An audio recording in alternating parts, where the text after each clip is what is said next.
Test, test, test,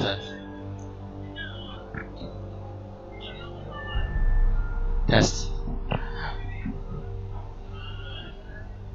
Alright, and we are here for the first game of the Sitex Cup 2016 League of Legends Championship.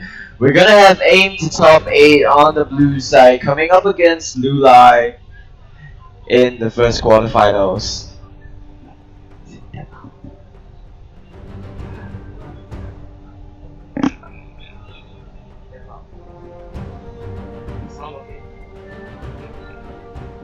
We're gonna have trash ban off the bat for BBTY. That's gonna be a target ban, and some very standard bans coming in from the side of the red team, which is gonna be Lulai right now. Syndra has been banned. It's typically a red side ban. It's extremely powerful in the current meta, so most teams want to take that away. Not gonna let it get first pick by the blue team right there. Caitlyn comes true as well. Once again, another strong ban in the current meta, and also probably a target ban there at the bot. Alright, besides the trash ban so far, we do see really typical ban phase come true. Jace as well. A very strong top lane pick in the current meta.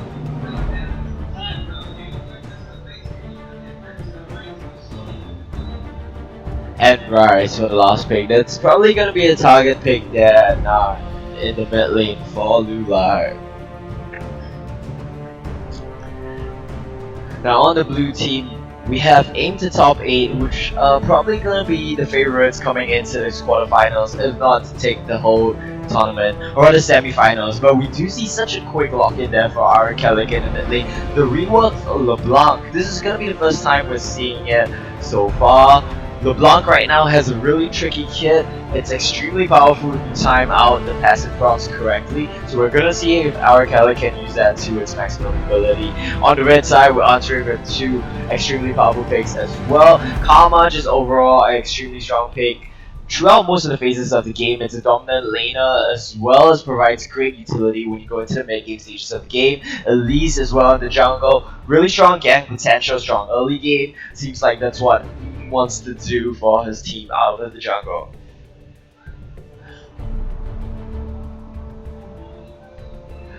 Zenkiso though, not hesitating at all, locking in onto that Ranga.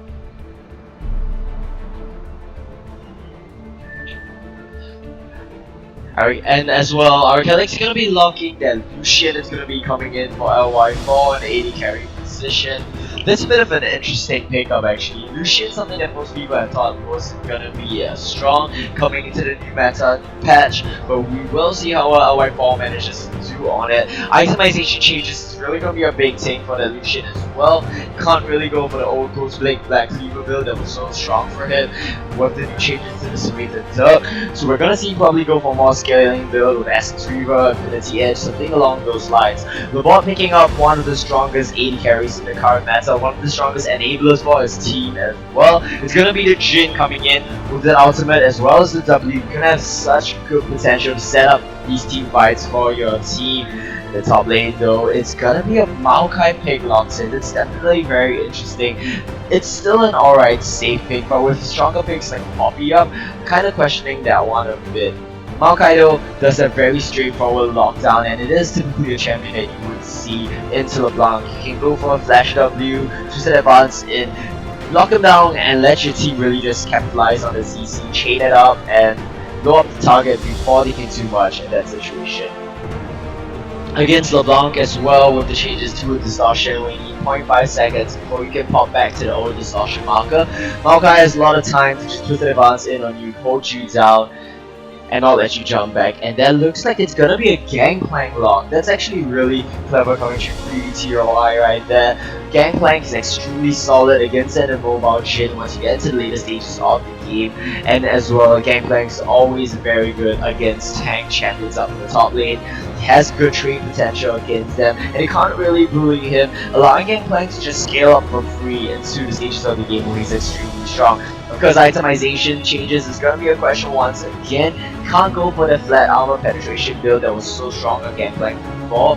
So we'll see what he opts go for probably a Triforce into a crit build. And to round off the team comp, we do see Victor for our Kelly down in the mid lane. It's gonna be one of his trademark champions as well.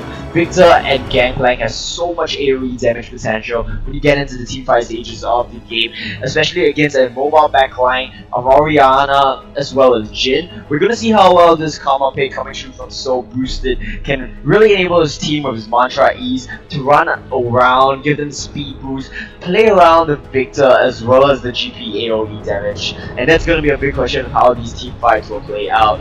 And very interesting actually, we expected our Kellic to be playing the LeBlanc when he got first pick.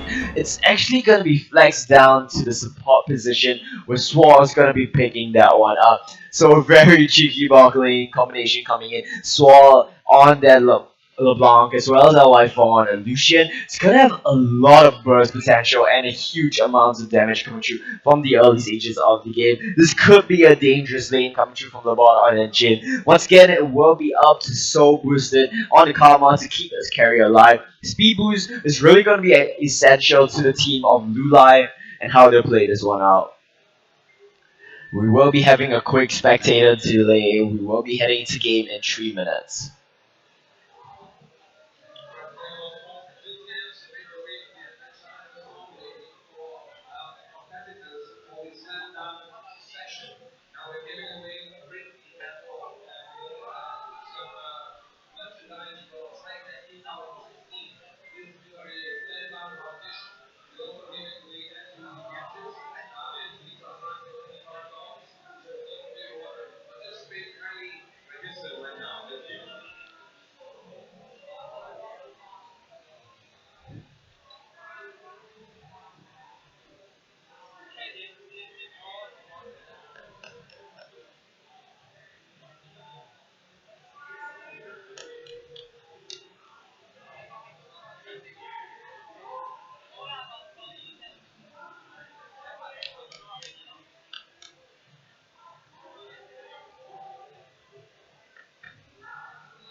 Alright, and here we are loading into the first semi-finals game. We have Moonlight loading up on the red side right now, and we have Aim to top in on the blue team. This is definitely gonna be a very interesting one coming out. Aim to top 8, gonna be one of our favorites for not just this game, but rather to take the whole competition. So we will see what kind of a showing Lulai can really put up against them. Like I mentioned in Champions Select, a lot of expectations will be coming down to so boosted on their Karma pick. The speed boost will be so important for his mobile carries in the team fight stages of the game, and for Labard on that Jhin in even the laning phase to really just survive the high burst damage coming through from the Lucian LeBlanc lane combo of aim to top 8.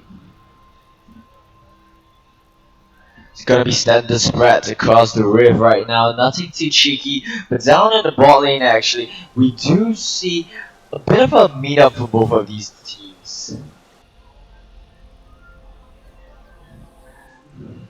Yeah, right now Sora's gonna be running to a bot, just flashing there, control sake for a little bit of BM I'd say. But right now both teams just gonna be backing off after getting this information.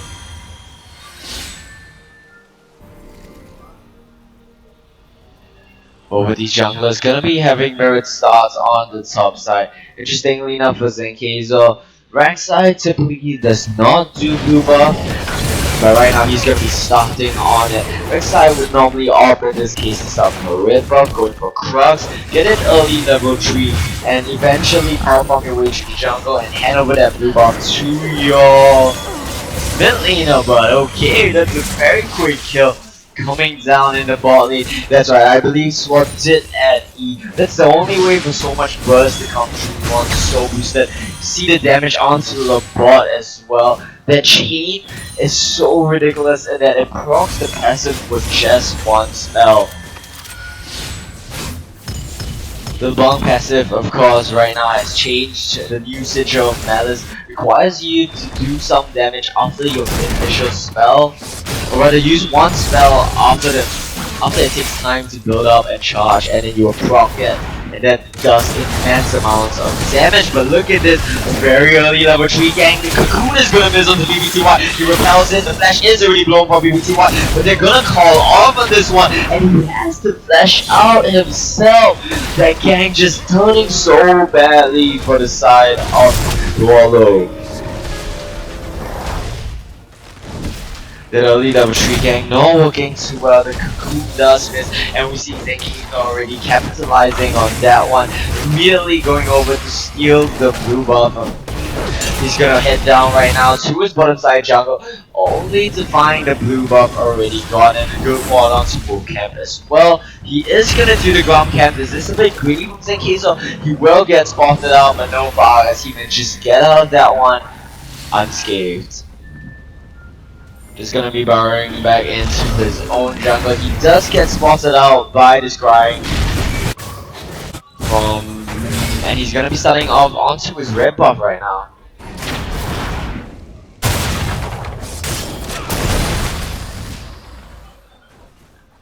So far, besides that early level 1, it has been a little slow in all of this lane. There was, of course, a very good first blood down in the bot lane by Swap, chaining up so boosted on and Karma, as well as igniting him and letting LY4 get the burst down. We do see a lead TP from BBTY has picked up a Kyle as well as a control ward. This is very interesting from him as well. We typically see Gangplank start with the refillable potion as well as a mana pot to let themselves get into the Sheen and the Triforce power spike as soon as possible. But right now, BBTY is gonna opt for a little more scaling in the form of the Carl. Once it completes, it's gonna give him a flat amount of gold and a little bit more trading potential through both the Carl as well as the corrupting potion, knowing that he has a stronger matchup into this Maokai. How about ya? Now that's another key difference we do see in both of these top laners. Maokai not opting to go for double Odorans or corrupting potion for the trading potential, just going straight into another ruby crystal. Wants to build into most likely a bomb cinder as soon as possible, and he saves his TP as well. So we see the decision making from both the top laners starting to be very right about now. Maokai being played by Ataraxia is gonna be opting to scale up a little bit, play for his team, whereas GP just wants to focus on his lane as GP wants to do. Both junglers right now though might actually beat up in a bit. Zenkizo has killed the Scuttle Crab in the top side river, so that's not gonna be anything for him to go into. Squaring up does spot that one out, so they do know that he has picked up the Scuttle Crab and forced to back off in the mid lane there by Zenkizo.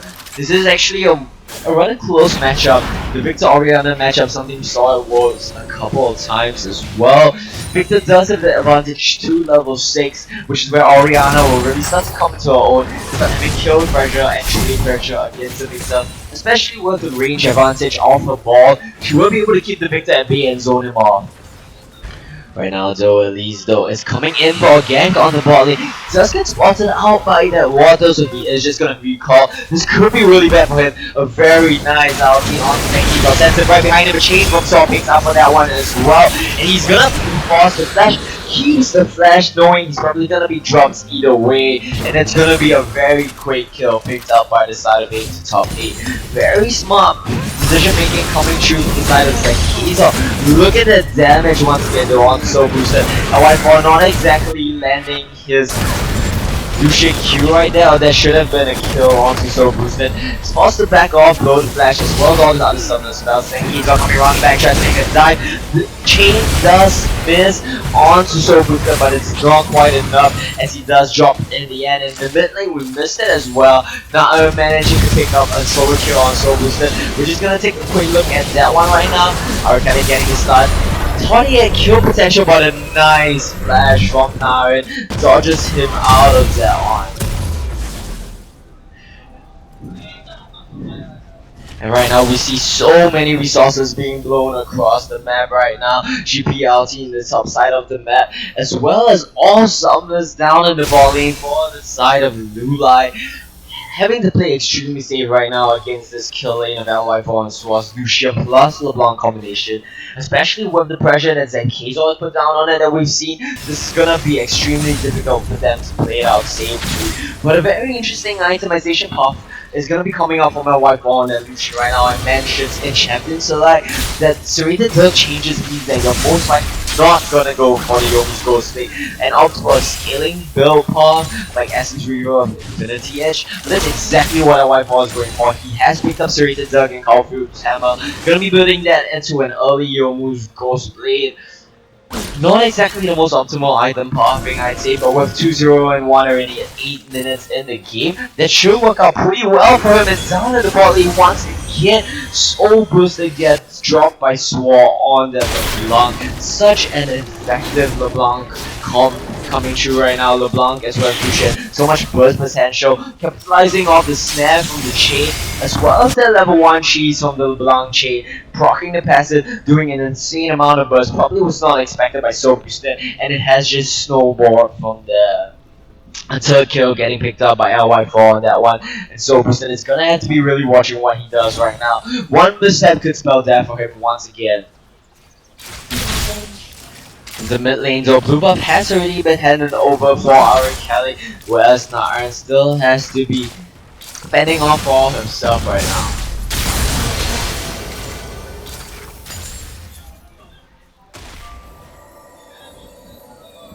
There we go, the blue buff is about to be handed off, it looks like. Not quite, it's just gonna continue farming up on his jungle. They do have a control wall right here, so Zenkizo is being careful, but he's going right into Naren. Naren does not stop himself. He is gonna get popped out in that one. Really tricky positioning coming from him. A good repel over onto the wall saves him from this situation.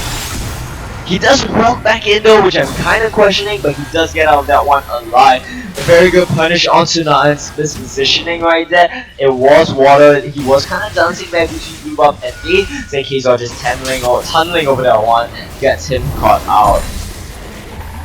It's gonna be not even safe at his Grom Cap, but he's gonna be able to back off of this one. He gets smited away by Zenkizo. The chain does come through. Does get net out and GP out for good measure. Lucian picks that one up on the back end for good measure. Chain does pop his ulti right there. Good be dropped right now. A pop shot is gonna be enough to take down LY4. TP does come true from Maokai, and he's gonna go in on this one. He might pick up a couple kills, but so much damage coming through from Victor in that situation. LeBlanc flashing in as well to pick up a quick kill on the Soul Booster on that combo. This tower does get dropped, but Braun is not even safe there, and they do pick up a turret as well as 3 kills. Only traded for LY4 right there. Gets dropped by Jin pop shot.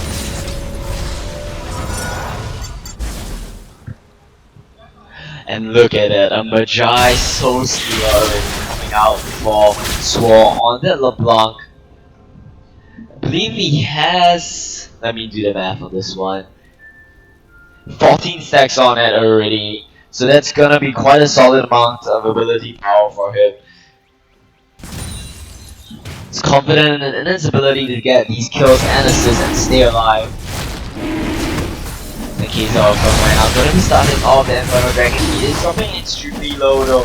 Sword is here to save him from this one. Gonna be tanking up a couple of shots on the jungler. The Zenkizo does pick that one up and back off at the end of it.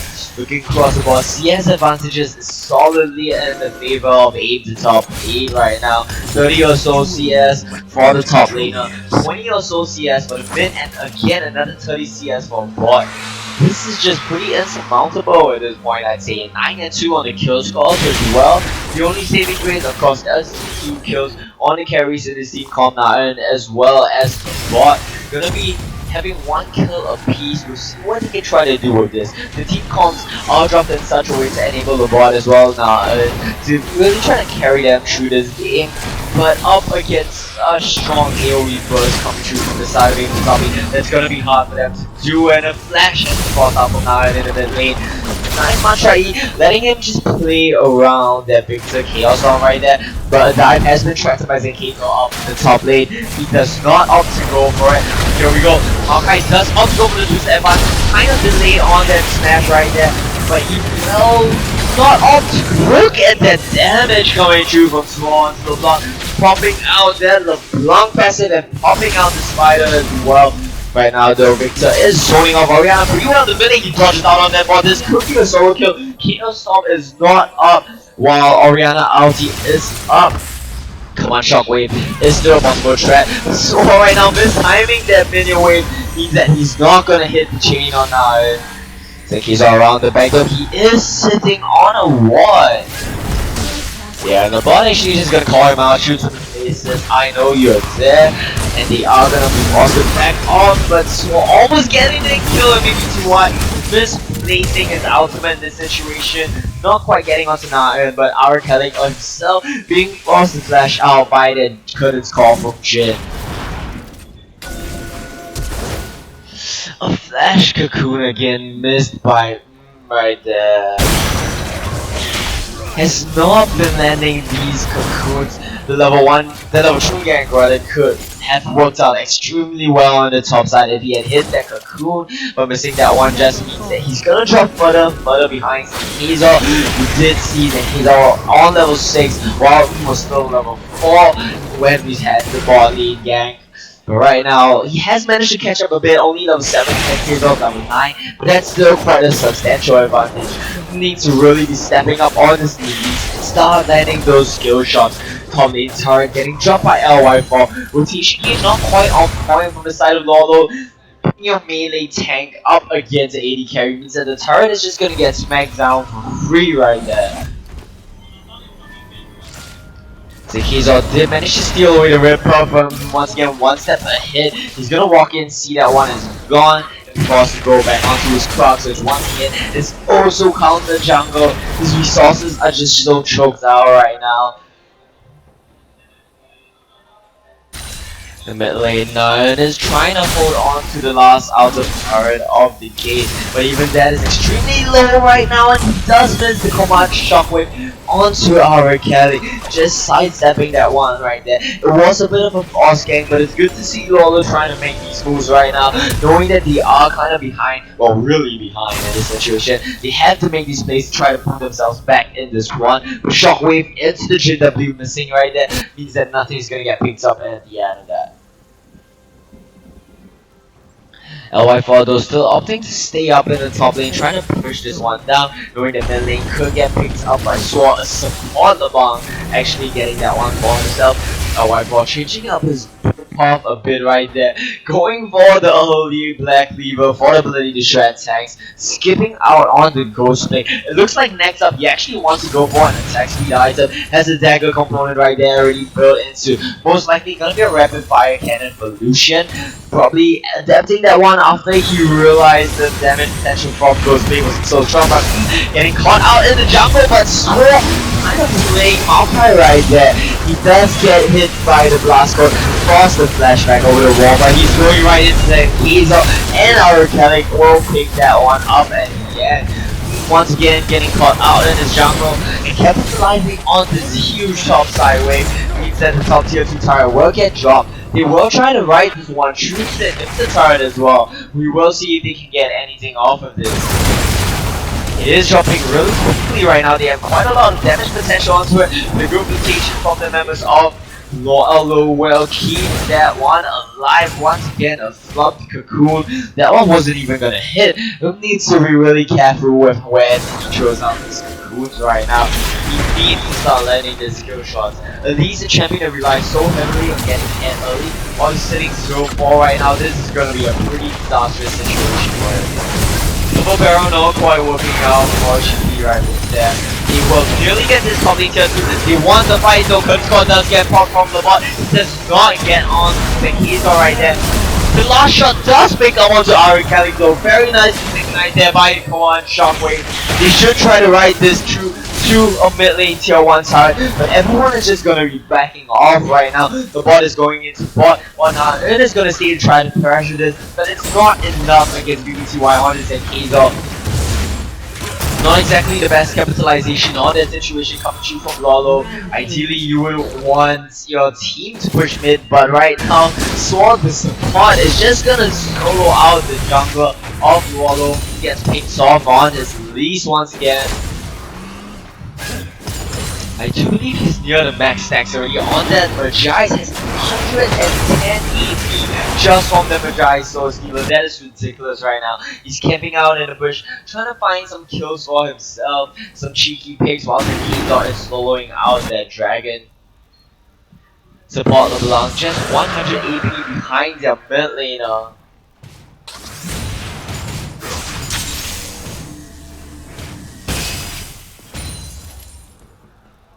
And they're gonna push down onto mid tier 2 turret. This is exactly what they should have, what the side of Lawler should have done when they got the advantage. But our Kelly as well as LY4 gonna just chunk that one out, not even needing our Kelly or any other backup. LY4 goes in to hit that one down himself, and very interesting coming through from LY4. He has a bit of a Minecraft build going on, just mix and matching his items, but it's to me like he's going for the Dusk Blade of Draxar right now. Has a BF sword as well as a Serrated Duck. He might have just kind of forgot about the Serrated Duck changes. Might just be holding on to that one until the late game. Might go for an Infinity Edge. Could definitely be a possible itemization choice for him as well. We'll see how that one plays out. Of course, still has the dagger sitting in his inventory as well. The members of 8 for top 8, however, are gonna move down to the bot lane right now. Gonna start TJing onto the bot tier 2 turret. The Nonchalant Fire comes out, but they're not doing anything with it. A nice command shot with does hit on target, getting spot the slash, but for in the backline, it's not gonna pick up any kills, but LY4 is gonna pick up one for himself. Onto him, a good flash shot from BBTY right there. Picks up the kill, so boosted. And that's gonna be a team fight 1 for the side of 8 top 8.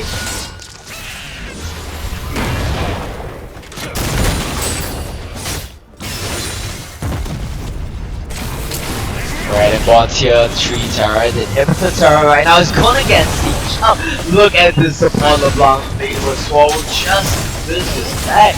Just going that completely on tower, knowing they can't go anywhere near it. Because going into LeBlanc is about to flash instantly. And instead they want the fire on the side of Wallow. He's gonna get in onto the victims if Iron Kelly. Look at the size of the Colossus shield, but he does not have enough follow-up. He's forced to back up. Inspire shield does take it from Crazy from the south coming in from the Hazel. But that will be a 19 2-minute inhibitor turret broken by the side of aim to top 8. At this point, I think he should be aiming for far higher than that.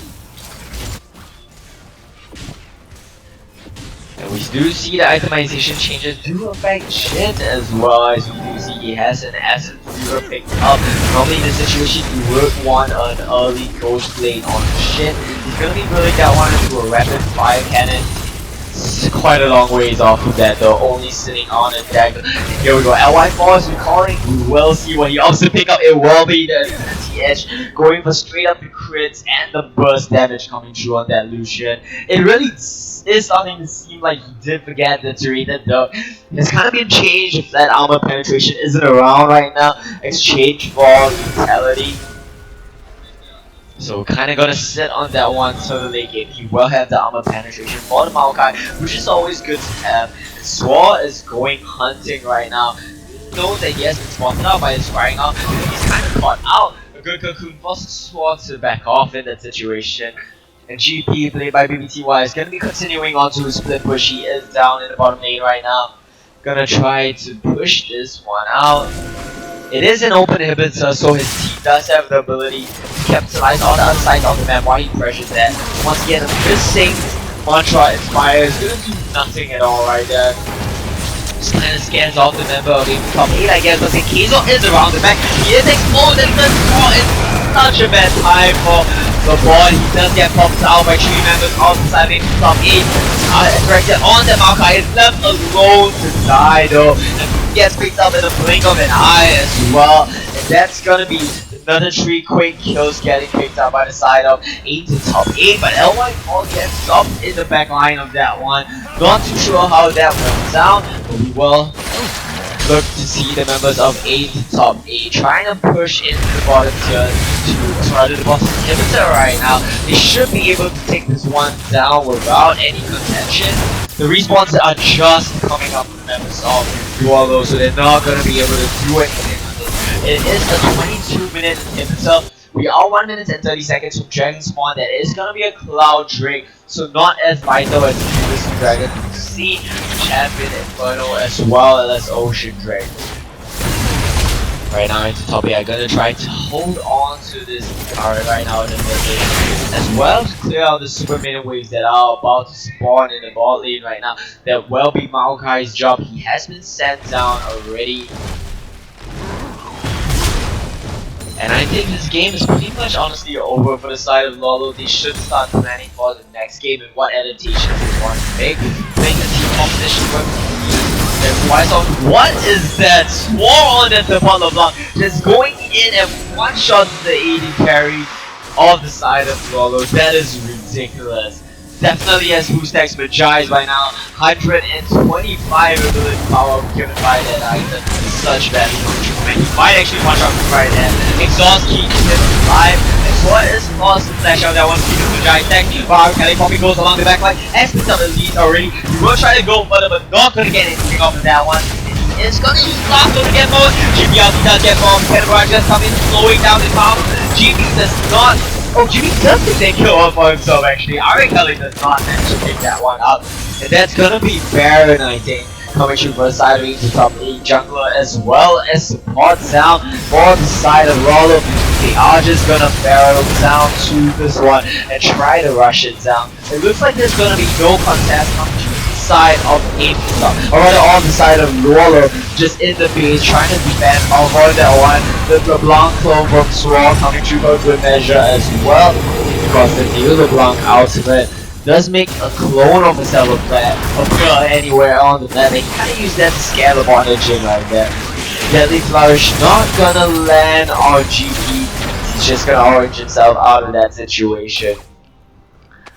Interesting itemization choice. He's gonna be picking up that Seal as well, builds it into a static shift. So that's a really old GP build pop. I guess with the armor penetration nerfs, we will see GP players kind of return to that one. Static shift gonna give him a bit more burst on his Q though. When he shoots, it's gonna proc that static shift. LeBlanc going in for a bit of poke, not gonna get anything right there. LeBlanc does need more time to get that harass down. Maokai just soaking up the damage, so confident, you know, smacking down that control ward. trying to save his own from the case, although does not manage to do just that. Is forced to run as the members of the top 8 comes back on their team. Lucian in the top lane though is gonna be pushing this one down with Baron minions of free himself, whereas the rest of AIM to top 8 are gonna be in the mid lane trying to siege that one up. I do want to see LY4 actually rotate down to join the team right this wave right now since now time is forced to hold his way to the top lane. Instead they're all gonna rotate up top. This is really an extremely low tower. They could just bait tank this one up. I think if I was if he does lose it, Cannon Barrage does get popped, he does have the death of the end chance on that.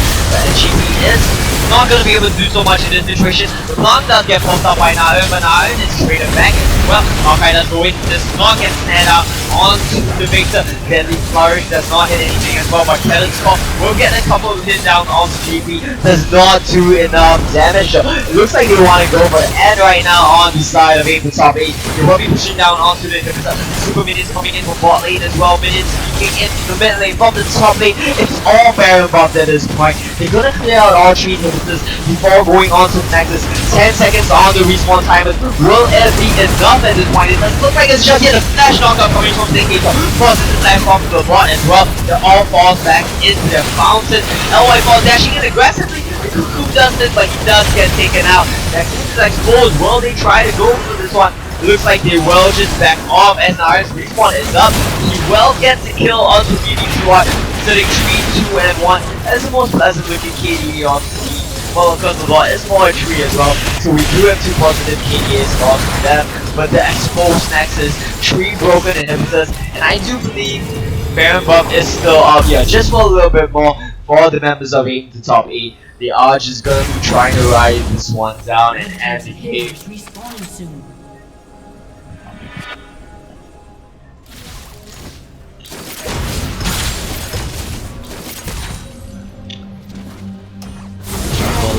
Try to get a base out of the super minions right now. And himself has respawned in the bot lane. And that's exactly where 8 to top 8 are going right now. And just like 7 that one it looks like, but no, not picking up Dragon First for good measure. LeBlanc of course did get killed in the last fight. Look at this from Sword. Has a Balmy Cinder as well. Not gonna go too in depth about that one, let's just say he has a Balmy Cinder. But Giants of course still gonna be giving him 95 AP, so still a very value pickup for him. Members of Lolo are kind of scattered across the map right now, not sure which lane you really have to go to. But I'm sure about the lane allocation at this point. And look at the damage coming through from our Gallic on that Victor. Redemption is not gonna come through in time to save. Move on there to Z's, and he's gonna get taken down by the last rock of the Chaos off. And so he's gonna get taken out.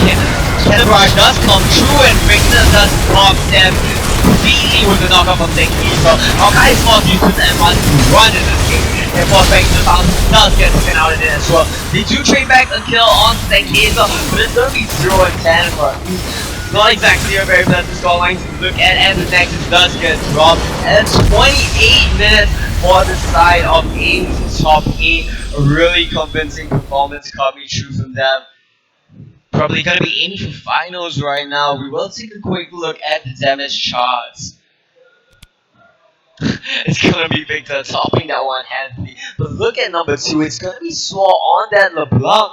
Support LeBlanc in that, doing more damage than anyone on the side of Lolo. Has energized as well, it's doing ridiculous damage.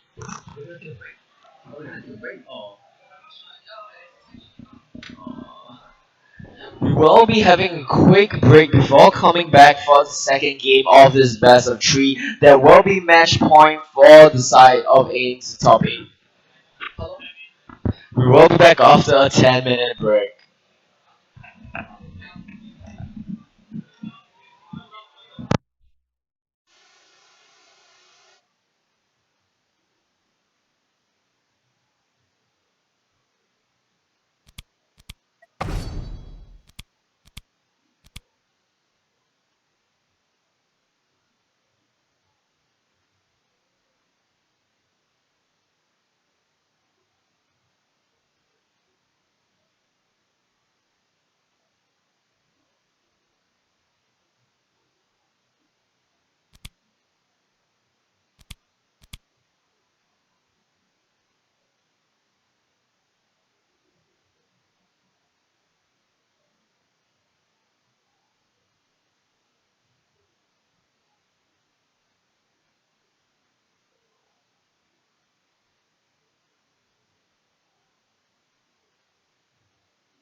And we are back with the second game of our first semifinals of the Sitex Cup 2016. We have once again Lulai up against Aim to top it this time around. The sides have swapped and Lulai will be on the blue team after a rather convincing performance for Aim to top 8 on the red side just now. This will be a tough game from Lulai to come back from, and a bit of a weird pick coming out in the form of Zach. We see some laughs coming around from the players of the side of Lulai. Might have been a misban actually. LeBlanc is being banned out right now, of course, might be targeted there. Swore or Arakelic in the mid lane was a effective flex pick for him to top 8 in the previous game, and of course Swore used that to such great efficiency as a support LeBlanc, getting a level 1 first blood by leveling his chain, and getting Bajais just snowballing the game from there. Rangado is going to be targeted against Ankizo, of course such a strong champion in current meta right now. Could opt for either full AD Assassin or tanky Bruiser build with Black Cleaver, but we won't see much of that this game since it's bad. And on the side of Lulai, they're gonna make 3 AD carry bans. Caitlyn, Vayne, and Ash targeted at the new AD carry something for the side of Lulai. 315 who has replaced RJB Laborde in this one.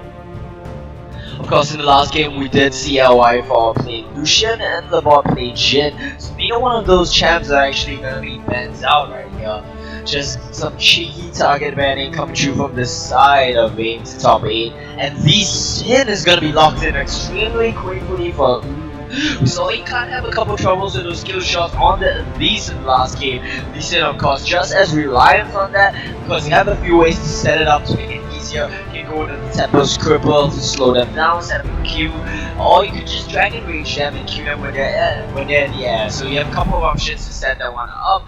And on the side of the red team, insta lock onto the Jace and Karma. Now that is what I want to see coming from the side of Aim to top 8 in the previous game.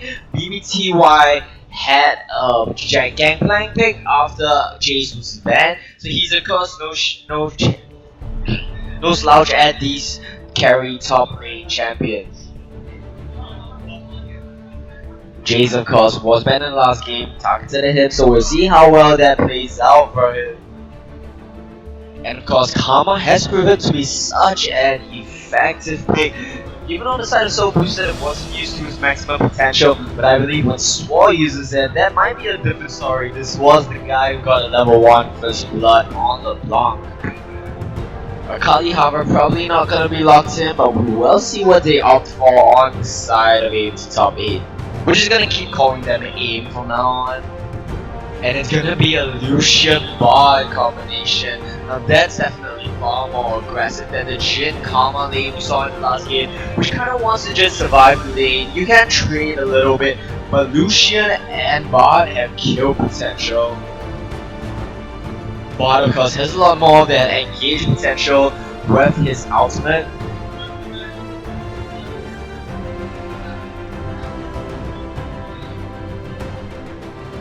Will be interesting to see LY4 pick up this Jhin for himself. Of course, the matchup was swapped in the previous game.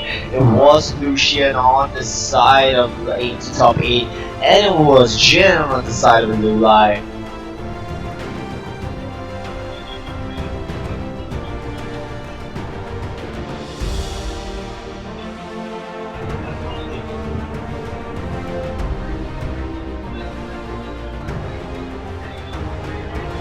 Alright, and it looks like it will be a Twitch locked in for LY4. Twitch, of course, has been kind of coming back in the current meta.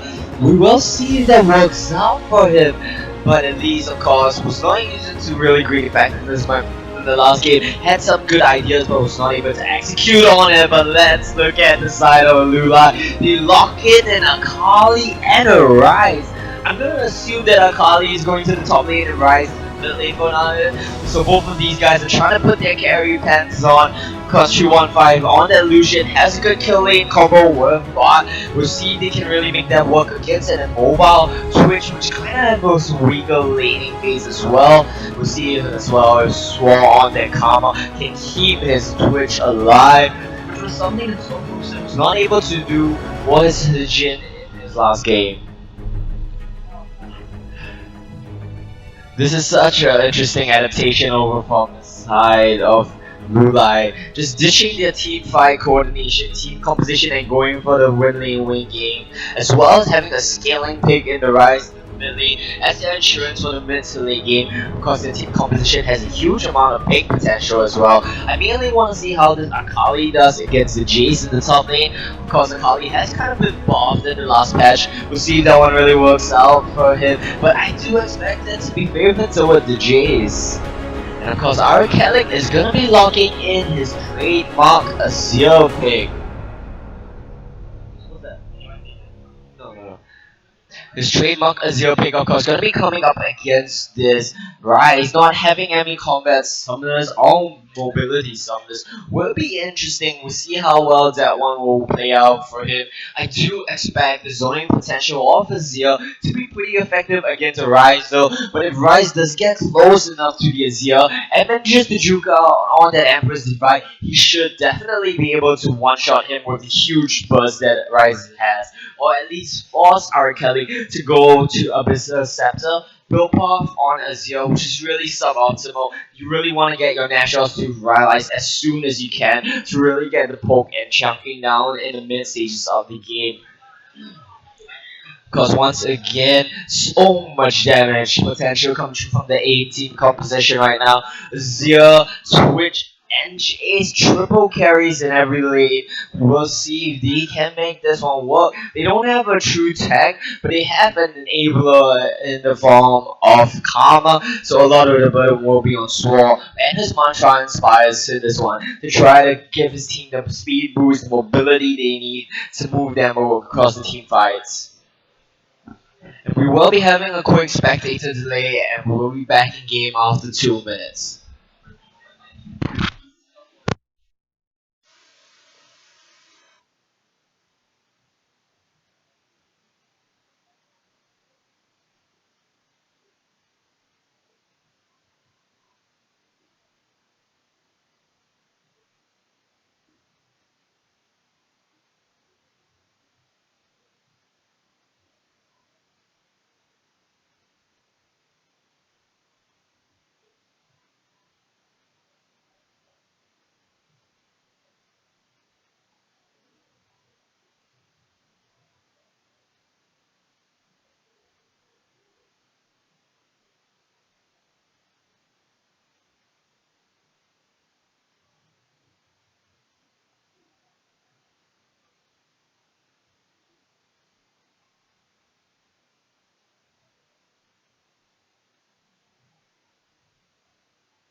We are back for the second semifinal game between Aim to top 8 and Lulai.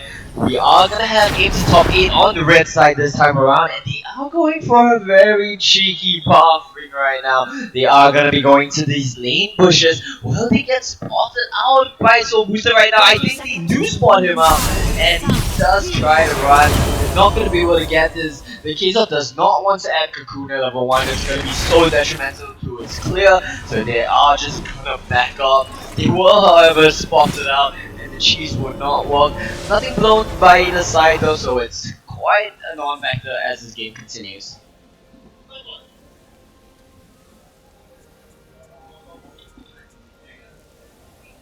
Minions have spawned.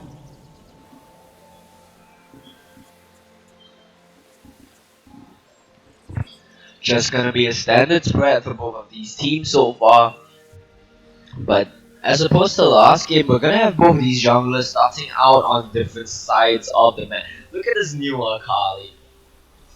The red and green coming out from his twin sides. That was what Ryan really buffed in the last patch. In the mid lane though, this is a matchup that I really want to watch. Well, and top as well. I want to see how this Azir does against Ryan. I would expect that to do quite well. Look at that. Thunderlock proc up the tree shot. Does not take any MR.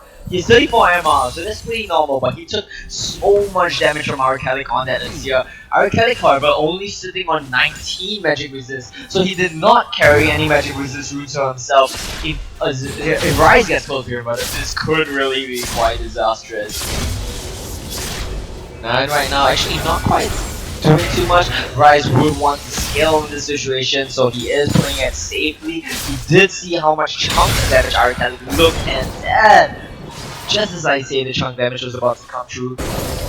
Oh, but in the bot lane, trades are being won by LY4 as well. We do see 315 on that Lucian, already dropping pretty low in this situation.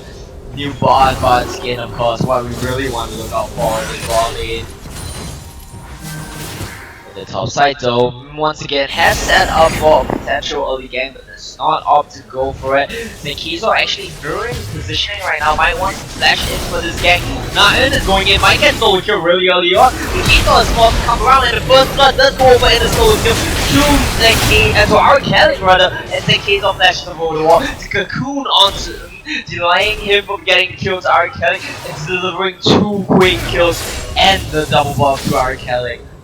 Like that gank was a little bit balls coming through from the side of Lulai, and it didn't work out as well as they would like to. I think he's always trying to come back around bot, but he's not gonna land the cocoon.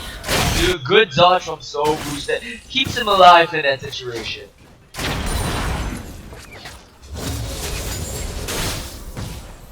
Look at this though, in the top lane.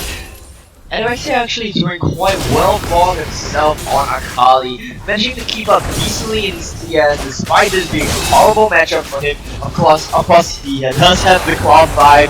Ooh, a good stun and chunk onto Sword, but no follow-up. He's just gonna be able to walk out of that one.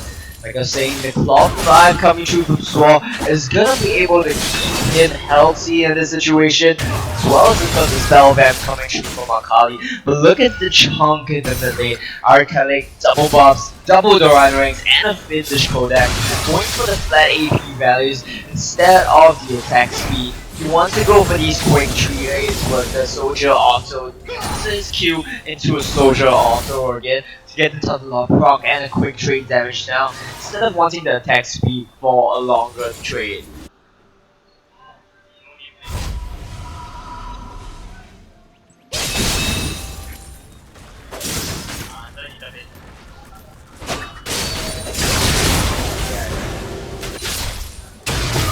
Alright, there we go. Nameplate has been turned on, as well pointed out. Nando once again getting chunked out so hard. Look at the AP from America. Smart decision from him to go for that Mafia. It is just gonna keep in at bay, but once again, also keeping up in farm pretty decently. The lane that is losing out of farm though is this bot lane. 315 so boosted, dropping about 10 CS to LY4 right now.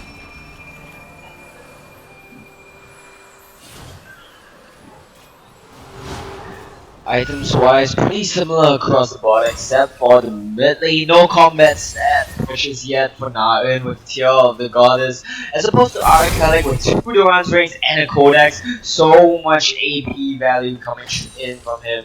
Already sitting on about 79 AP so early on in the game. So in case I was trying to go for a cheeky gang, but besides against that, also go back and buy his mobility boost instead. That is very interesting. He wants to go for these gangs, but now they once again getting chunked out just like that.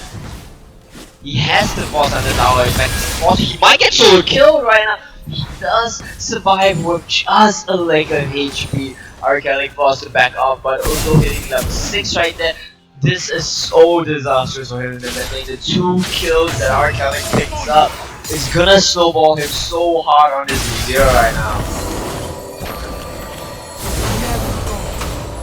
Oh, the stun actually landing on a minion, but the flash actually dodging onto the Kakuto with that blow. He does get on his flash with the mantra Q coming through from Karma, but it's just gonna be a better chunk of damage onto 315. In case of making his mobility boots really work right there, going to force these gangs 315, opting not to take the trade despite being the one to start that off. If Soul Booster was in position, could have been a favorable trade for them. Of course, Lucian quite low on mana right now, will have to work on how he conserves that one. But both junglers right now are just gonna be trading red buffs. In case I'm gonna play that one trade and pull that, but his opponent is already in top side of the map. Now it looks like he wants to set up for a gank in the top lane with his round walk, but has to just go back to the mid lane with how hard our Kelly is pushing this one. He might get cut off right here, this could be pretty bad chunk for him. And actually BBTY manages to catch on to in the top side jungle. Minion way in there actually spawning him out. That's why no damage well enough and 2 chunks down. Red buff, oops. Red buff given over to BBTY. Now the ball lanes and keys off from with his red buff. They spot on, they think they can kill him, but the Mantra W comes off. So then eats the cocoon and just gets face off. The keys off makes a huge round around and comes back to punish them. The mid lane some trades for now and he actually comes out on top of that one. But these are the trades he doesn't want to take, and Arcana goes in for all and he gets the Emperor's Divide. Shurima Shuffle 9 right into the graveyard. In the top lane though, we do see a roam coming down from Akali. Gets the flash. Akali's gonna try to dash over this wall though. Will he get it? He does not have his E up just yet, I think, in that situation. Oh, Alcemaxia body blocked that one. But that's gonna be a kill for Akali, who's gonna be looking to snowball this matchup. Against the chase of Reality with a Hextrinker though, this might be a bit hard of a call for him to pull off. Hextrinker, of course, making him tankier with the magic resist and the shield to keep him extra alive as well at the end of that one. Is going for a bit of cheesier item popping in this game, has gone for Tiamat in this decent. It will let him clear faster, which is skipping out on that jungle item right now. Not in the mid lane, trying to clear that one out to come to the blue buff. There we go, gets it just in time, and he's about to head over and pick that one up. Gonna be very helpful for a Rise that needs to really come up with here right now. Oh, the all in comes in, praise, and now, but it's not enough damage. You want to get out of response range, you want 5 and you need the mantra in a play. He needed to just back off in this situation. LY4 had already disengaged, but he got too greedy, turned around, ATX punches were still not used, and got punished for that one. Arcadic, of course, picking up his own blue buff as well, dodging out sweetly on the gang coming in from Rui. Not the cleanest ganked attempts for him so far. We did see a first blood flop in the first game, as well as just a double kill being given to Arcadic in the second with a flopped clown counter gang. He really needs to start being careful with his jungle popping and the gangs that he goes for. Look at the control right now, they're all up in the jungle. He misses on that actually. He might drop right now. TP comes through, has the flash out of that one, and he still keeps him alive. The good buddy block onto the James Q does keep his jungler alive, but Zoboosted is forced to jump out of the situation with his sparkle. Eric's down in the top lane, of course, not having his own teleport, so he will just stay to keep pushing this. This will increase his CS advantage, which is kind of odd in this Millie vs matchup. Millie vs Range matchup, rather. Of course, he does have level 6. When he can really start pressuring the Jace for kill pressure. Look at the mid lane though, a good trade from Naren. He could actually have opted to go all in right there, but once he played that one safe, looks like that Kizo and Swore once again are gonna be picking up a cheeky dragon without any tension. Top lane though, Alexia just getting a quick roundabout. He does want to control ball out, so just gonna be killing that one off. Just jump right in on the BTY. Look at that, the save of the BTY might actually win this though. Oh, when he does, that burst coming in from Jace just outbursts the Akali, which is absolutely ridiculous right now.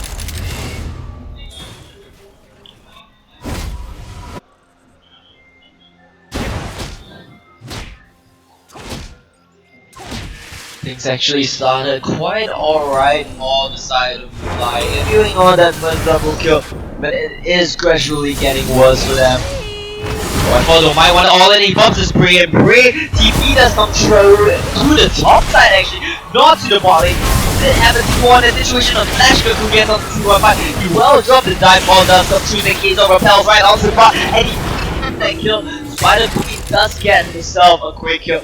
Looking for the minion bounce right now, will he be able to get it? He does pick up a return kill onto BTY, and that's gonna be another kill onto once again, a little bit careless right there. Gets picked up for his efforts. Naren actually joined him with the round one, but that will be mid-lane turret falling to Arcade. He's going for the TP right now as well. Will not be in time unless he opts to slash with it. Naren having flash with his own though, does not manage to flash the Emperor's Divine and gets cocooned as well. There will be another kill and then over to Swall, as well as the mid-lane tier 1 turret. There's gonna be 4 tier 1 dropping as well. Look at that 40 CS lead in the mid lane and the ball lane for the members of AIM to top 8. This is a huge goal lead for them in 12 minutes. 6,000 gold up. They are going to be sitting extremely comfortably in this one. And this time around, Elise does have early pickup kills, so she will be able to try to snowball this one and dump her for the job as an aggressive jungler.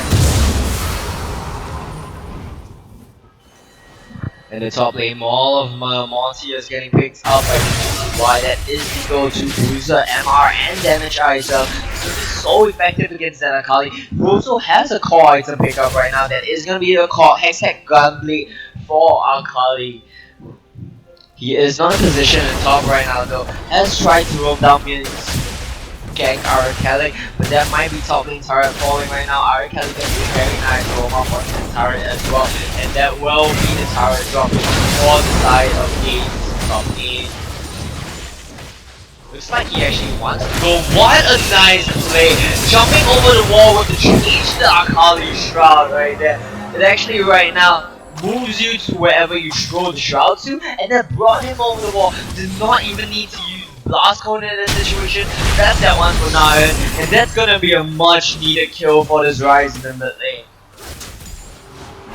Kizo right now sitting on his ring tackle already. And that's gonna be an engage, a good template fade. Does not actually land on the BB2Y, but they do manage to get the disengage body block on the spinner flame, but not on the Jace Shock Blast. Means that Soul Booster well dropped. The Kizo is found by Akali though, and he will be dropped for Akali's third kill of the game. Bit of a messy engage attempt right there, once again, not landing too many of his skill shots on this DC. And a flash so aggressive coming from that direction. He really wants this fight. Tempered Fate, or rather not Tempered Fate, but Realm Warp is coming through, and that's gonna pick them up to kill. The Akali Rise combo is actually looking like they might be able to pull them back in this game. Still slightly under a 6k goal lead for the members of the top 8, but it's slowly closing. Will it be fast enough for the members of Blue Light to pull themselves back to this? Crab actually does go over to our Kelly, who just can't catch a break in this situation.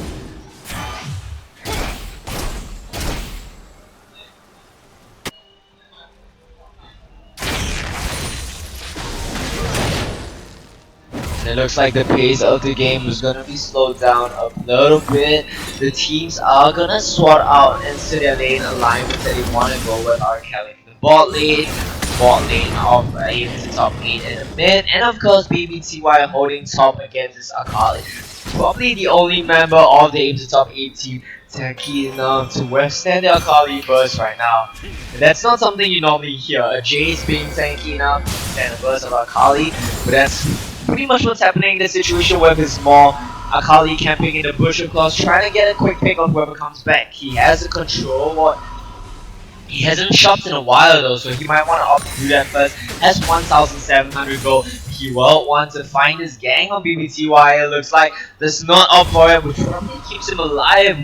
The rest of the top 8 are in the jungle right now. Scrying plant does get popped rather, so they know that the backup is there for Jade. Alderexia is just gonna go into the other top wave before recalling and spending his close to 2,000 gold right now. And that will be Rip Harrow most likely given over to BBTY, that's right. So that's gonna help him a lot with the Trace against Akali Squad coming in to try to force up to Iron, but he backs out in time for this one. Zero Sun, this instantly does drop. What are you doing? Why would you jump into Zankizo like that? You know his team is right there, and he gets completely popped out.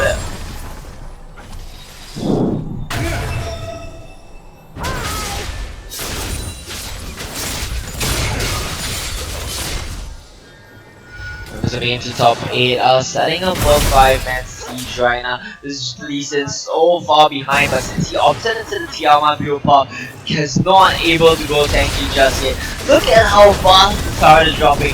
No wave clear from Jace and Lee Sin being back. Instead, he does not opt to contest this one.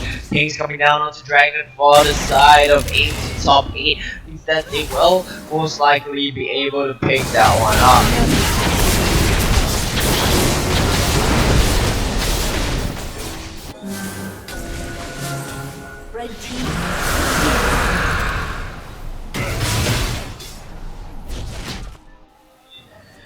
Once again, the pace of the game is just gonna get slowed down a notch right now. Teams are going back to their lane. From Jace actually into the top lane to try to keep that one safe.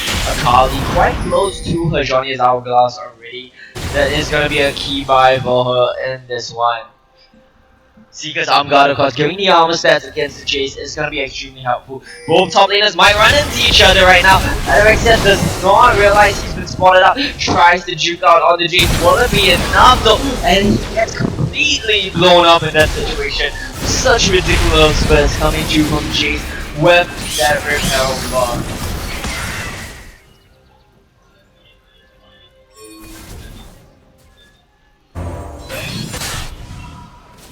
And this looks to be once again another dominating performance on the side of Aim to Top 8. Already 6, but still maintaining the 6,000 gold lead actually. Haven't quite capitalized that one on that one too much, but 6,000 is a huge lead right now. Forced to flash out of the jungle after being collapsed on. And it looks like top tier 1 turret will be dropped by the members of Aim to Top 8.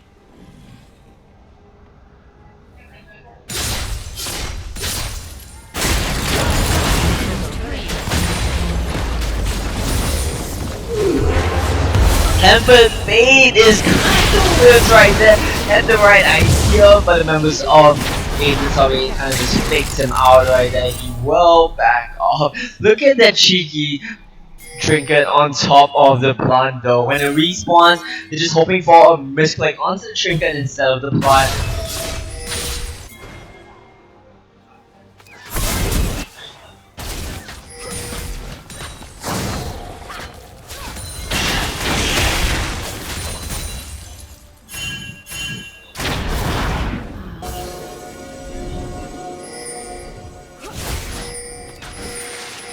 And a rotation into bot lane right now. LF4 is gonna get spotted like he is self, but he does manage to survive. Look at the damage from Akali, the shield and the heal from Kama are enough. Target selection has been swapped to Zankizo. Looks like Zankizo will drop in this one by Akali, and she does stay alive, but the fight continues on in the back line now, and it gets a pick onto Azir rather. Chase is still alive. Twitch is still stealthing about. This could be a team fight for either side. So far only a 2 for 2. And here we go. The off to fight the Jade. They will jump on him, but the shield is just enough to keep him alive. It looks like Karma shield, Mall shield. He will survive. with just a bit of HP, but so boosted picks up Zor at the end of that one. PBTY so tanky on that Jade. All of them now tears as well as the Karma Shield keeps him alive. PBTY right now though has sustained up quite a bit, is gonna go to try to push the ball turret down. Arcade gonna be joining him for that one. They do take the bot here through turret and they will back off. Right now goalie has already expanded to 10,000 and that is capitalization coming through from the members of AIM to top 8. They look like a shoo-in for finals at this point. They just need to close this game out. Have already broken all the outer turrets, 10,000 gold lead.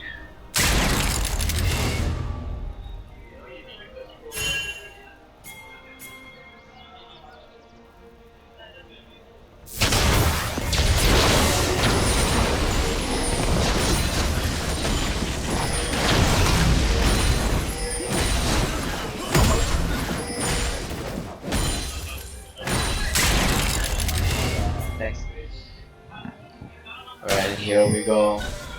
It looks like the members of AIM to top 8 wants the Baron, but everyone's getting caught out. Or is it Naruto to get caught out? A 3-man tempest fate. Round 1 to get them out of that one, but look at the damage from the shock loss. They do this in 8. It seemed like they could have gone for a 5-hour with Collapse coming in the opposite against it. Akali in a good position for a flank. Whoever this team being completely routed there has no choice but to recall. This might be mid-turret getting picked up by side of 8 top 8. The members of Lolo are so low. Are getting dropped so quickly by the double AD carry and Azure. So will be dropped quite quickly as well. No engage possibilities coming through from the members of 8 Pro Line. And this will be first inhibitor of the game, dropping at 22 minutes for a top 8. Baron is a very real possibility for them as well. Switch as well as the energy. Oh, look at, okay, I'm not too sure what happened there. He kind of just jumped into the wall, trying to get onto Arcadic, but he gets destroyed. Yeah, we go. Baron is starting off right now. But for an Arcadic doing so much damage to it, it is gonna be half Calvary. TB behind them coming in. BBTY does not get the shot for Arcadic, kind of whips on that one. But BBTY is around the back, does pick up one, does pick up a second. It looks like nearly. Akali as well as Rise. 2 minutes pick up the kill at the end of that one. But they will just be forced to back off. You need to wind out white ball, such a huge threat. They need to get on that white ball, but they can't quite do it. Jordan Towers now gonna keep him alive 1 second off. Trying to buy time for right now. It does get out of that situation. But it will be a 1 for, or rather a 2 for 4 fight.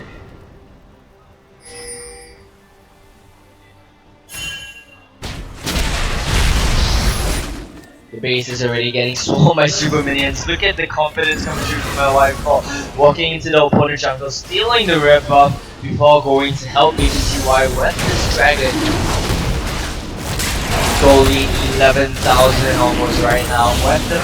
Without the Baron Vultures yet, but they can also kill at any time right now.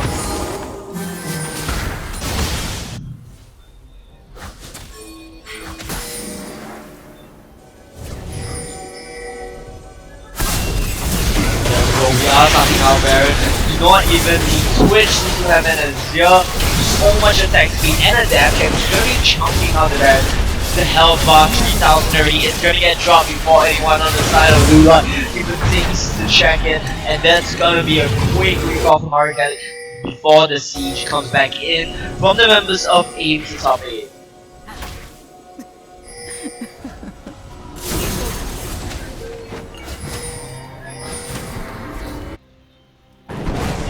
And White Forge is gonna go in to clean out the top side wave. Oh, but we do see a fight going on right there. Sword gets picked off. Not too sure what happened in that exact situation, but it will be able to buy the members of the by some time because it is only the support that got. He's not necessary for them to continue the siege. But we will see the members of 8 Summit capitalize on this while we fight. And Whiteball going to stealth will opt against going to continue the siege, leaving that up to BBTY, who already has a Bloodthirster on top of his maw, as well as Black Cleaver. Such a huge Jace right now. Shock Blast is not landed to anyone, but the turret is gonna get completely chunked out. Just a couple of hits to the members of Blue Light. Good type of feat does catch up to Arcadic. Will he be able to go in on this one? The snake option, but look at the Shock Blast damage. Flashing from BBTY, picked up one, picked up two. He's gonna get up to DJ as well. One more also gets the third kill. Ali is out of position right now. His TP came in, but his team come back him up. A good effort to try to get him out of the shot. And he will try to dash away from that one. Will he be able to catch it? He does nice step onto the cocoon, but they are just gonna ignore him and go for the end. Lucian tries to defend it, but just a couple shots takes it nearly dead, and he has to run away from this one. Will he die? Ari Kelly not quite gonna get that one. Looks like Kali's gonna get closed in on, he will get dropped in this situation. And the Nexus as well is getting dropped out. Well, Kali lived before the Nexus drops into question, and yes he will. Jonya's Hourglass keeps him alive as Amy top 8 2-0 the series and take themselves to the finals against the winner of our next game, NYZ against Rigel at 4 o'clock. We will be heading into a break until then, but be back to catch the next series. That should be an exciting one.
sail now.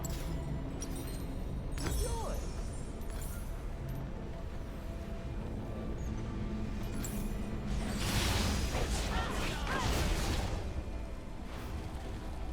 How should I proceed?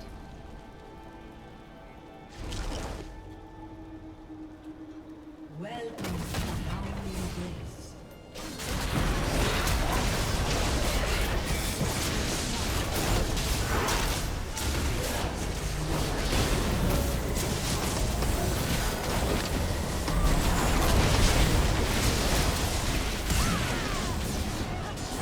Choose your own path.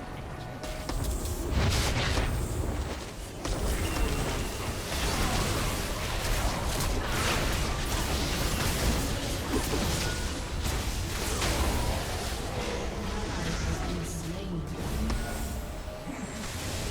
Do they use that?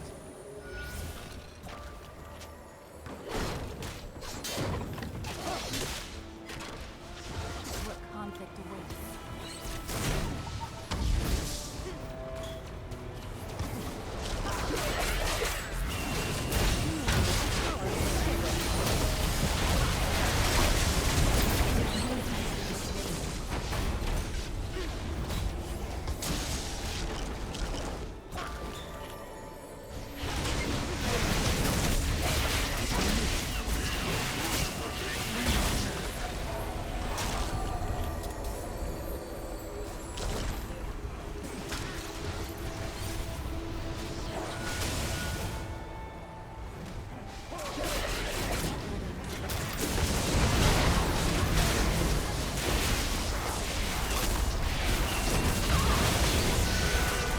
My sphere of influence grows.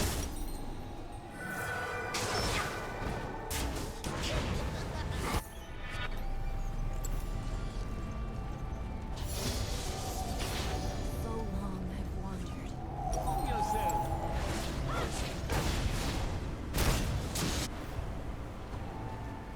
Welcome.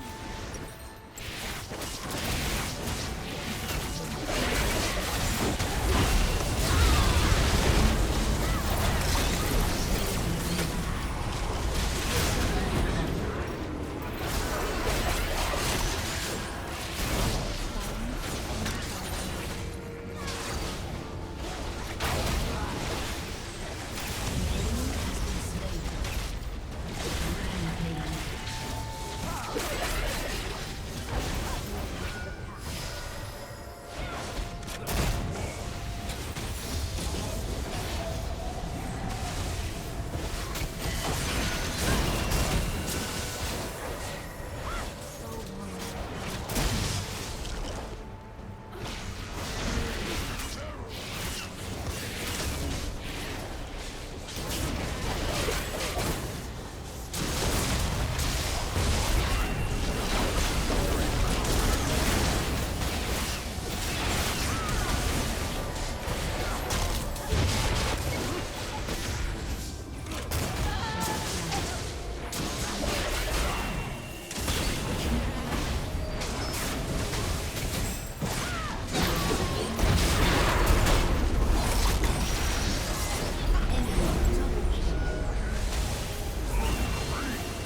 Ah, the sweet smell of friends.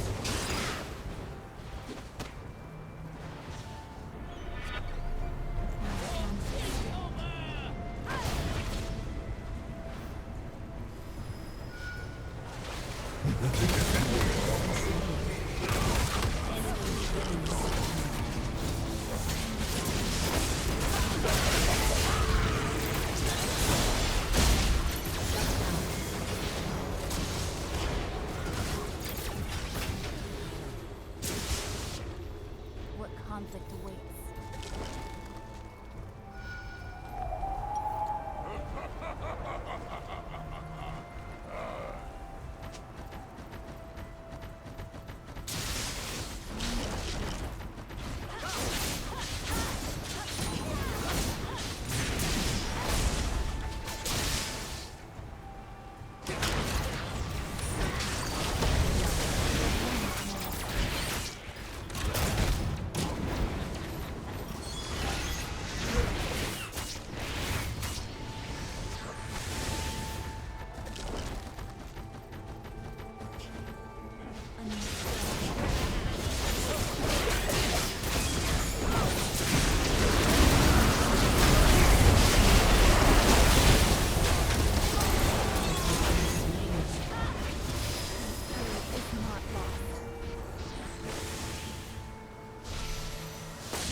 spirit is not lost.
Enemy double kill.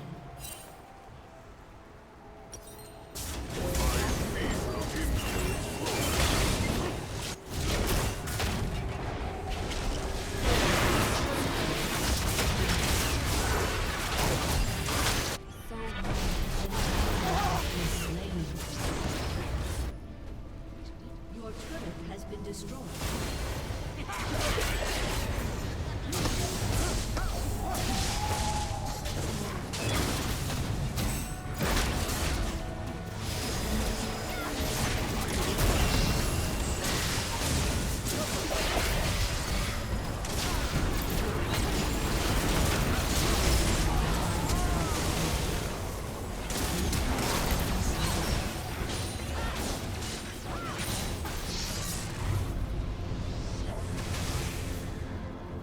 Burdens of the past.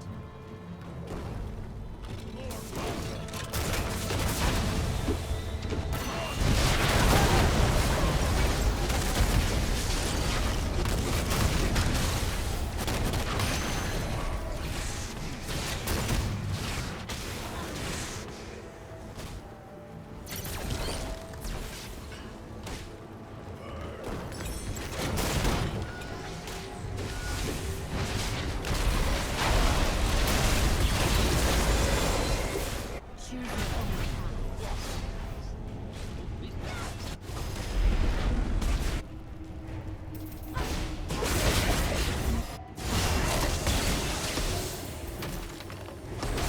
My spirit is not lost.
Rampage.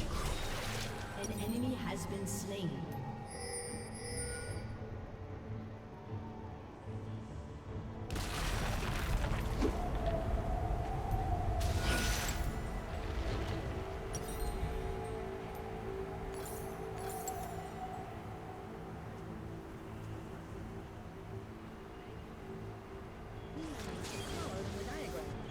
So long. I've wandered.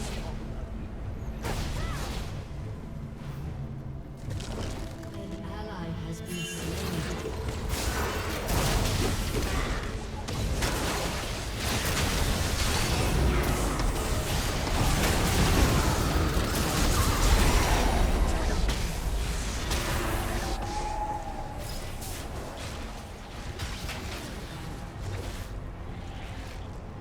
Enemy killing spree.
Choose your own path. Excellent.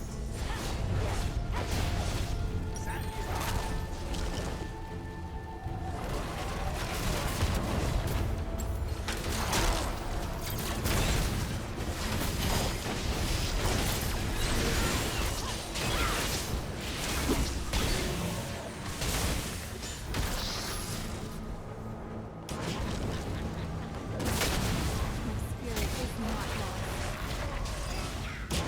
Ah, the sweet smell of science.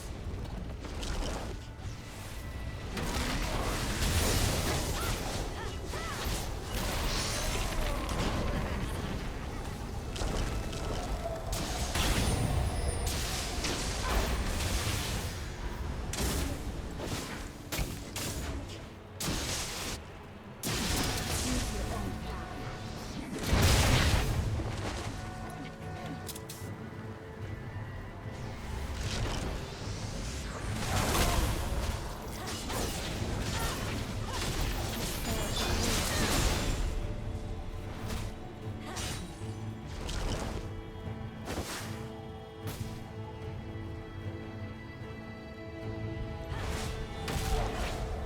My hands are still.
Learn from your mistakes.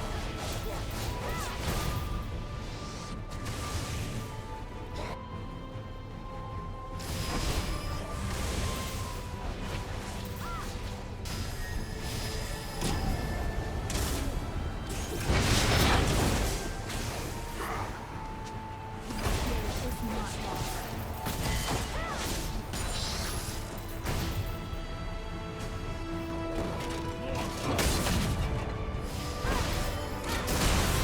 The time for talk is over.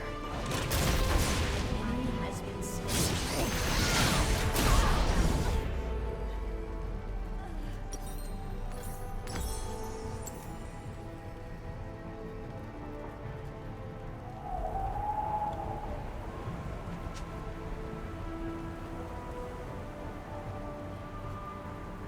An ally has been slain.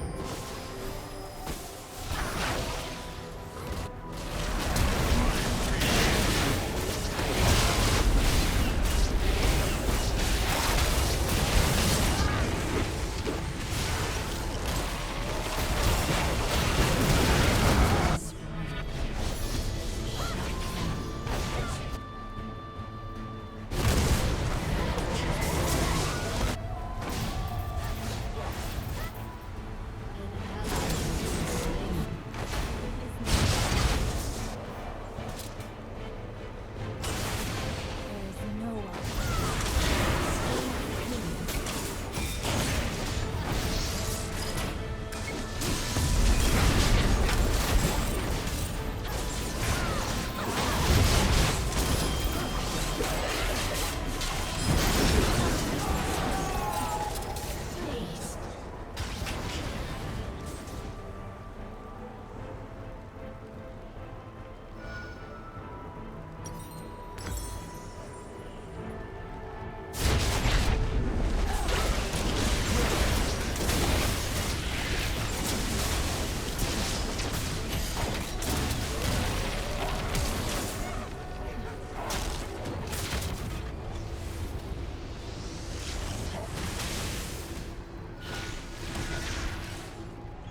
Yes, yes, I think I got it. Welcome to the Howling Abyss.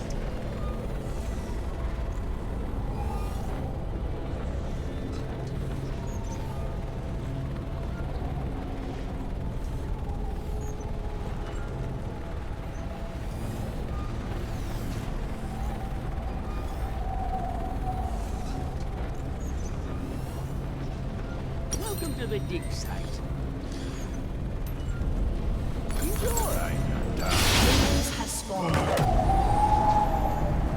Everyone storming the bridge.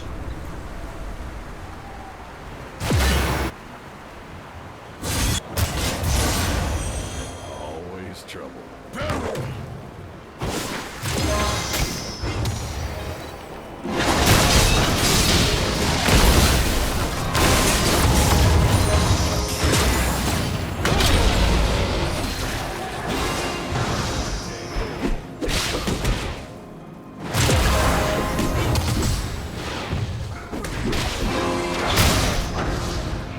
I got no time for games.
slain. Enemy double kill.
partner.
Alright, and we are back with the second semifinals of the day here between Team NYZ and Rigel. We will see a Lee ban off the bat right away for Rigel. Targeted a Yodo, of course, the famous Korean Lee Sin. Very tricky Ivan ban is coming up though. Not sure if that's a target ban at Taiwan number 1 or Alexis. This is a very highly anticipated matchup. Both of these teams are favorites to take the whole tournament, so we will see who takes this expected to be very close semifinals to meet, aim to be top 8 in the finals on Sunday here at Sitex. Poppy and Syndra are also gonna be banned on the red side. Blue side gonna take away Tranzo, Elise, removing the early game strong playmaking champions from Yono, and they will insta lock the Olaf over for Taiwan number 1. Instantly answered with a Rise and a Caitlyn hover, and there we go. All the power picks in the meta are being grabbed up right now. I do expect Rigel to pick up a Karma to bolster the strengths of the Olaf in the mid-game stages of the game, but we will see how that one plays out.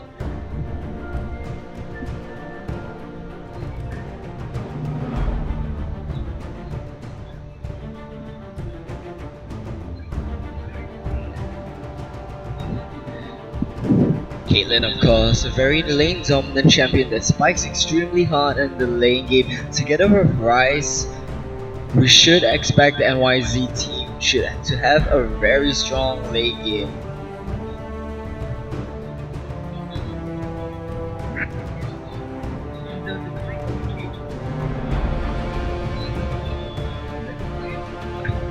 Testing. 1, 2, test.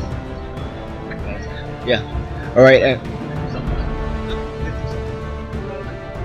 Alright, and that's gonna be a Zyra Jin locked in for the bottom lane of RG. Ciela gonna be taking up that Jin. This is a really strong lane combination. A lot of harass potential gonna be coming through for that one. A lot of big potential when we get into the stages of the game when the team starts to group as well. We will see the Curtains Call as well as the Deadly Flourish be able to set up a lot of CC from the AD carry position, chained together with the grasping roots out of Zyra. We will see a lot of potential catches when we get into the siege stage of the game. Interesting decision to not pick up a Karma though, to buff the Olaf, instead going for a more lane dominant champion in the form of Zyra. We will see how that one plays out for them though. Probably will pick up an Orianna on the side of Rigel to give some sort of off buff to the Olaf pick. On the side of NYZ though, there will be a LeBlanc as well as Misfortune. Misfortune is going to go down into the support position. It is a good counter pick to the Zyra support, but that's a LeBlanc and a Rise, so that means it's going to be a Rise up in the top lane for Shinsekai. He is famous for his Rise pick, did get TLC MVP off of the back of some great Rise play, but this is a completely different Rise now, and well, we haven't seen any Rise at all in the top lane, and it's a blind pick as well, so this is some confidence coming through from the NYZ side. We will see how this plays out for them.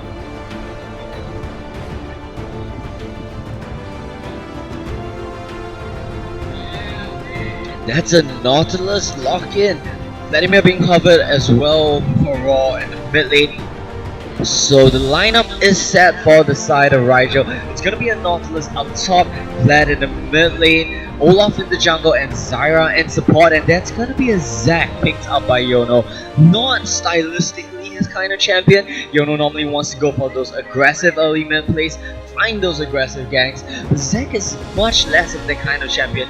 Of course, you will have those cheeky gank perfects, but it's also a champ that's really strong once you get into the middle stages of the game, as well as being able to set up some sort of zone control and tractor dives and sieges with Caitlyn as well as the Misfortune. Overall, a lot of zone and pick potential coming in from the side of NYZ. On the side of RG, a lot of team fight potential. We did kind of suspect a pick comp gonna be coming out of them when they locked the Jin as well as Zyra, but he adapted it very well to swap it into a Nautilus as well as a Flat to go on to be able to team fight the NYZ composition. The Nautilus as well is a good pick against Rise, maybe not in the late phase, but as you get into the team fights, Nautilus has the ability to just chain CC the Rise and lock him down, not letting him get off his machine gun or spells. Of course, Nautilus able to add his own pick potential over to Ciela and Useless Burden's pick potential. We also see a lot of dive potential from both of these teams into mobile AD carries. This will be quite a spectacle to watch, and we will see how well Ciela as well as Bastiat making his debut to the stage, making his return to the stage rather, will be able to fare against these dives.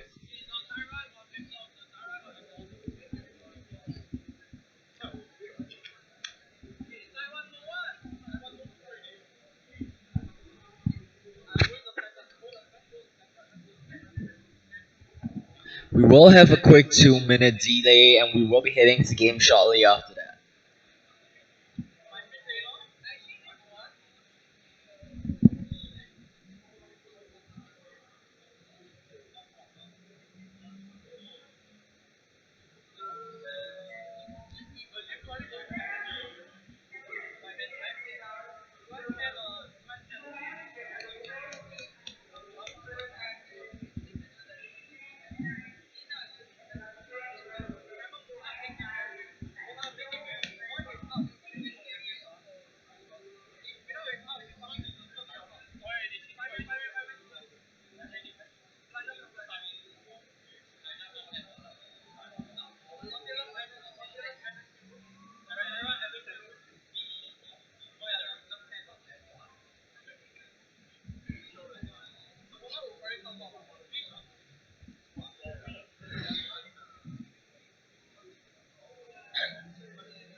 Yeah, oh, he likes that, I guess.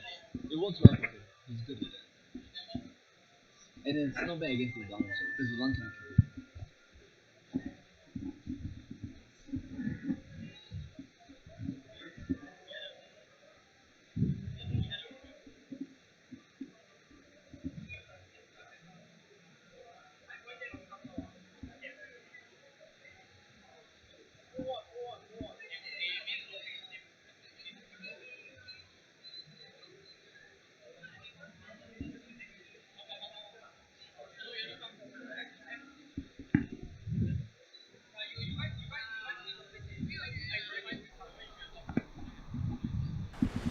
Right, and we are loading into the second semifinals of the Sitex League of Legends Open.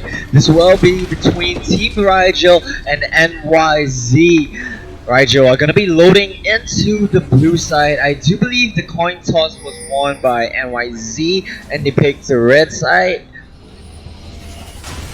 We are seeing some very interesting adaptations coming through from Rigel right now. Instead of the standard level 1 spread, they're gonna be grouping all 5 into bot lane. They do have a good amount of pick potential as well as CC if they skill the Grasping Roots, Deadly Flourish, and Nautilus of course has its passive as well, which is a snare, so a lot of possible pick potential if they catch onto this Elijah Misfortune. Minions spawn. He will just spot them and back off. The hook does that. Grasping Roots comes out a little bit too late and Elijah just flashes out of that one. Shinsekai, of course, instantly taking advantage of the situation to go in and drop a deep one into the top blue buff area. This does mean the Revive will have a weaker laning phase, starting with his hook is not ideal at all on that Nautilus pick. Minions You would have normally want to have your E to be able to shove the lane as well as put down your trade pressure. Riptide so called to his kid for that. Shinsekai should have an easier time with this rise in the top lane because of that now. And we do see Yono as well as Taiwan number 1 or Alexis gonna be starting on their top side buffs respectively.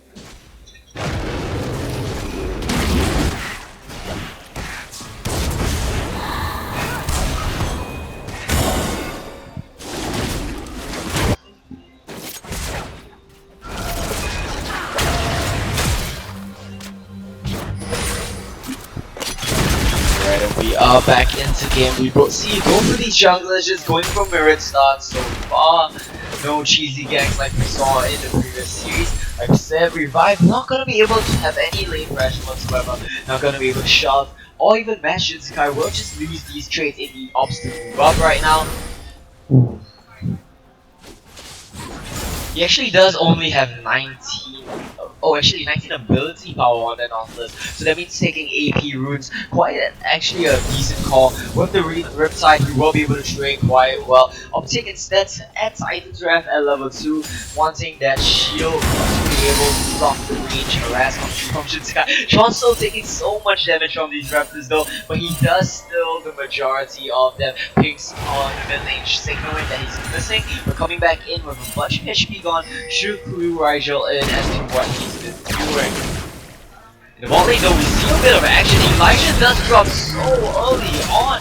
Caitlyn actually completely zoned out in that situation as well. Now number 1 is doing a fast bucket buff here, getting his level 3 and ghosting into the bot lane to pick up an easy kill onto Elijah, who did not have flash due to the level 1 Chi star.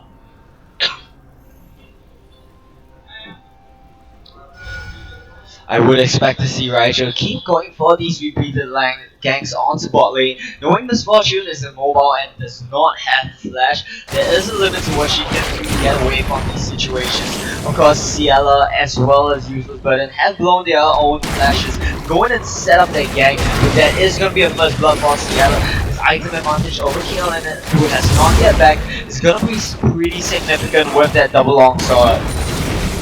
Old junglers now just hitting level 4, gonna be considered farming in their own jungler.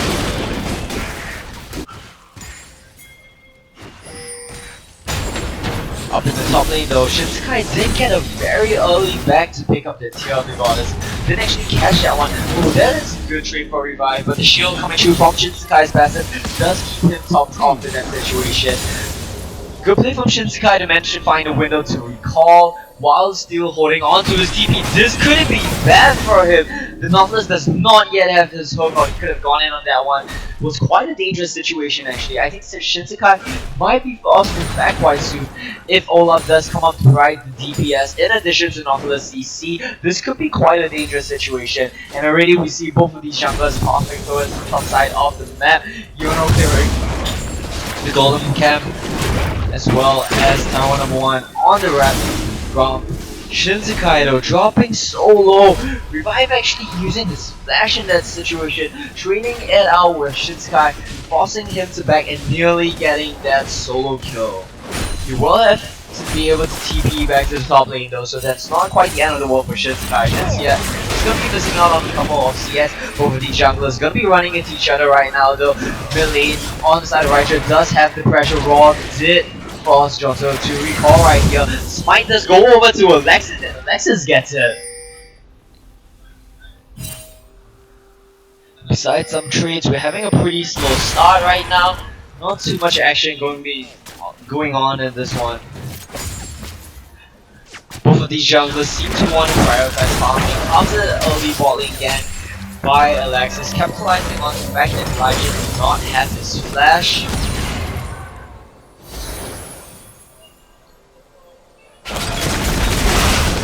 Some trades coming down from both of these players in the bot side of that. In the mid lane, we see Raw actually favor this Vladimir pick quite a bit against these burst heavies mid laners like LeBlanc as well as Syndra. Well, Raw would not hesitate to pick up this Vladimir pick for himself, already almost onto his Spectre's count, because generally when you get soul tanky, they are unable to trade back onto you and unable to burst you, and you can just sustain up with your Spirit Massage. Raw actually taking quite a bad trade right now though, but look at how much sustain he has. He tries to threaten the all-in onto Johnson, does not really find anything right there, but just does a bit of trade damage. Because Revive is waiting in the ring. Johnson has used his distortion, does not have his ultimate as well. Alpha Nautilus does go through, they will get the JT down. Dangerous game will keep Raw alive, and he drops to the Nautilus pick. Kimono just jumping over to hold this lane. Shinsukai taking advantage of this timing window to shove in the top lane. Of course, Revive did manage to save his TP, having nearly gotten the solo kill onto Shinsukai, forces it back and TP back into the top side of the map using this timing window after shoving him in once again to roam down into the mid lane and pick up a kill onto Johnson. Johnson right now is sitting on a double Durance ring. It's gonna be a bit tankier than most of these LeBlancs would like to be. Does not look like he's gonna go for an hour raid, and some LeBlancs has gone for. Probably gonna be prioritizing onto them Morello Nomicon. But Shinsukai looks like he's gonna be able to solo out this blue buff. This is gonna be so vital for him if he manages to pick it up, and he does. Alex is just a bit too late, shows his X, pings the missing onto the blue buff, and Shinsukai is gonna walk back to lane with his free blue buff, able to charge us the tier, now able to match the weight clear of the Nautilus as well. This is a really big pickup for him, finding a timing window to go in on that. It's basically a blue buff for Shinsukai, traded for a kill onto John So. That's what both these top laners have opted to do with their timing window with lane shots in. And he is actually gonna start to pull ahead in terms of CS and the top side of the map right now. Has the catalyst as well, so he's gonna start getting quite decently ahead in terms of his build path. Will still need his RA before he can begin his scaling properly. The mid lane though, some good trades coming in from Johnson. He does force Raw to back off in this situation and has really good chunk put down onto him. Raw of course on the Vladimir will be able to sustain this one up. Johnson will need to find a kill in this situation. Johnson trying a bit too hard to get that one right there, but the ghost knocks in from coming up one. He forces out as well, would not be stand up, and look at that overall run is now. Elijah in the bot lane as well, picked up by Ciela. 4-0 on the scoreboard already for Rigel. And then ultimately just could come true on Ciela, but it doesn't do too much poke damage. Yono is coming in to try to hold the fort in this one. Decides against it and just goes to clear his Rom camp. Tower number 1 actually really near to the top side of the map, could threaten a dive but does not have his ultimate.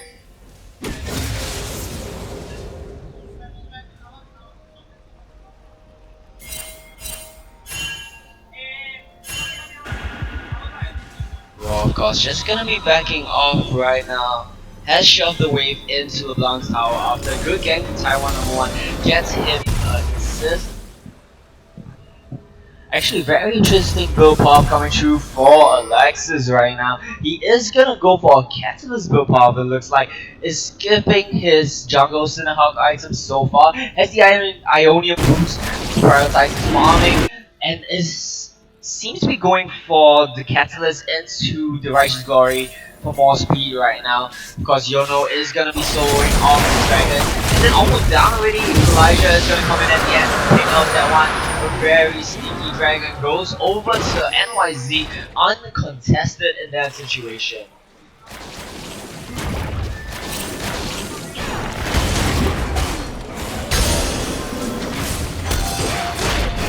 blue buff gonna be handed over to John, so he's gonna head back to mid lane to square off against Raw once again. Has already dropped 2 kills, is in quite a dangerous situation for this LeBlanc. The further he falls behind, the less chance he will have up against this Vladimir, who's just getting tankier and tankier right now. Look at it, the trades don't even do so much. Raw on this Vlad is nearly on his Spirit Massage, and that's really the benchmark where he can start pushing John in, pressuring it hard and late. We saw Scott so far not doing so much, but nice use of the video wave to bounce his passive shot onto Raw. He's just gonna keep pushing his advantage on that one with the blue buff, knowing he can keep going back in, and that's exactly what he does.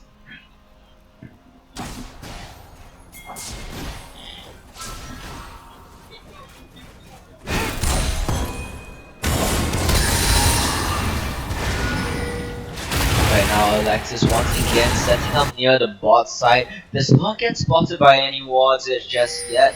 TP comes true from Revive though. They're setting up the dive toward bot lane. Is in good position. Ulti bomb Jin does come in. Coming up one is forced to run though. He might get taken down. Kind of too fast. The dive will from him, but Revive trades out the kill. Sky tries going on this one, does get exhausted. He will be forced to run off, and around the back, Jonso is coming in. Raw is still in the middle, but good use of this last call keeps Revive alive. And there will be a 1-for-1 trade on a dive set up by RG right there. However, Raw did manage to hold down the pressure in the mid lane. He will be backing off right now. Jonso will pick up most of this wave. And it looks like Yono is actually still near the ball lane. He's going back in. The flash comes from Ciela, keeps him alive. But a road drop right now, though.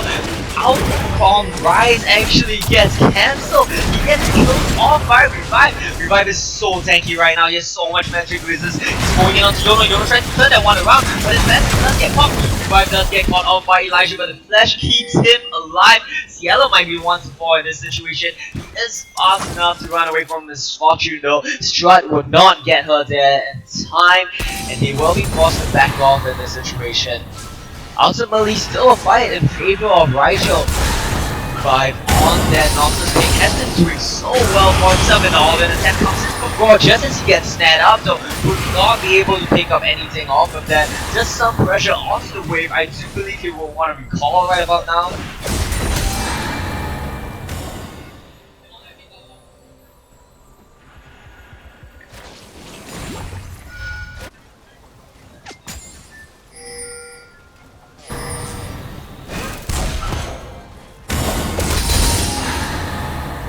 We're gonna go back to standard lanes right now. Sky has the CS advantage in the top side, as well as a lot of the ages for himself.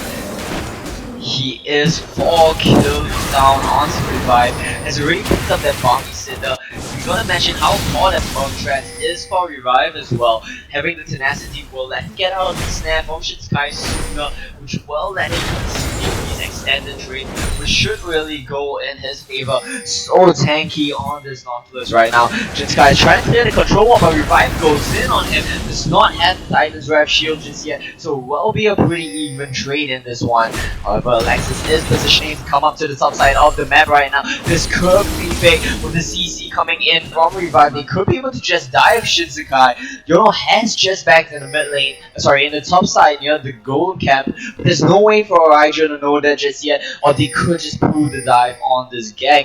Shinsekai though is gonna loop around, trying to be clearing out the vision in the tri-brush. This could be bad for him. Taiwan #1 is right there, sitting in the bush. When the CC comes through from Revive, they could just pull the triggers on this one. There we go. Alta gonna be coming through. Shinsekai has no way to get out of that. The snare stops him in his tracks. Revive not exactly hitting the poke, but it still gets death in the bot lane though. Useless but will fall over to Palace Chef. Again coming in from Yono is gonna pick them up a first kill in the bot side of the map. In the mid lane though, still trades back and forth. Jonso is still managing to come out on top of these trades, but Raw wins the extended lane phase just straight off the sustain of Vladimir and his ability to survive these extended trade, and that's gonna be top turret dropping in favor of Rigel. A brilliant dive coming through from Alexis and revive right there, capitalizing on the damage from this jungler and the CC from the top laner to dive and immobilize without flash, picking up their team a good substantial gold advantage. 2.5k at 15 minutes is not exactly game ending right there, but that is pretty significant. We do see already Revive has a Spirit Visage, gonna be so tanky against the triple, almost quadra AP comp coming through from the side of NYZ, given how Elijah on that Emax Misfortune will be dealing a lot of magic damage. Useless Burden does spot them out at the blue buff right now, cast out the grass and it's just gonna back off. Do believe John So managed to pick up on that one. And they're just gonna resume standard lanes once again. Shinskai is farming very well for himself, does not have the kills, but the CS is keeping him in this top lane. Has actually the highest CS of the game.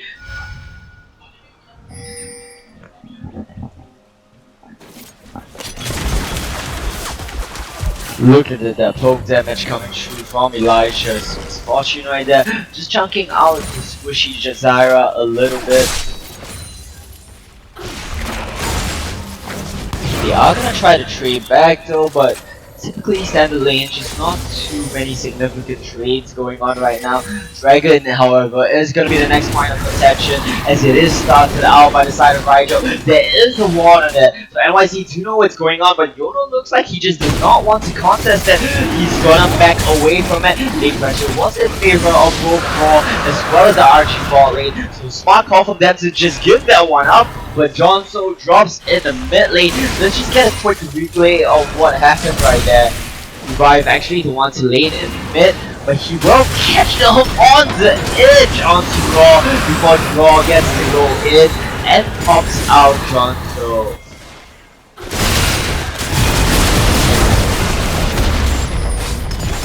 And that's gonna be bot lane tier 1 turret dropping in favor of Rigel as well. Gonna be adding to the goal advantage. A bit of a trade down on Toronto. He looks like he wants to take this. He's positioning so aggressively. He does get Kaelin out of this fortune out to ignite it, but it's not enough to take down the flat. Tower number 1 is going in hand though. He's diving right onto Kaelin. He gets the field on. He has to back out of that situation. It's simply not tanky enough to be doing that right now.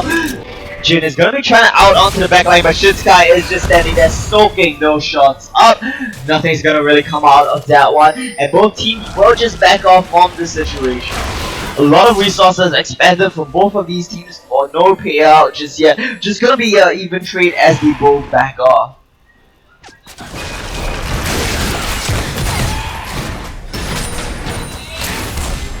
The siege is coming through from the NYZ bot lane. They have rotated over to the mid lane. Typically what you want to do with the Caitlyn. Already has Runan's Hurricane and the Blood, rather the BF. So gonna be killing these waves as well as turrets relatively fast at this point. And they have a comp for it as well. Zone control coming through from Elijah on that Misfortune, as well as LeBlanc's poke damage. Will be able to let them just chunk out these turrets. They do, however, have to watch out for the potential engage coming in from the side of Rigel. They have a lot of abilities to just force these fights onto an immobile and Misfortune, especially, who does not have the means to peel away a Ragnaroking Olaf.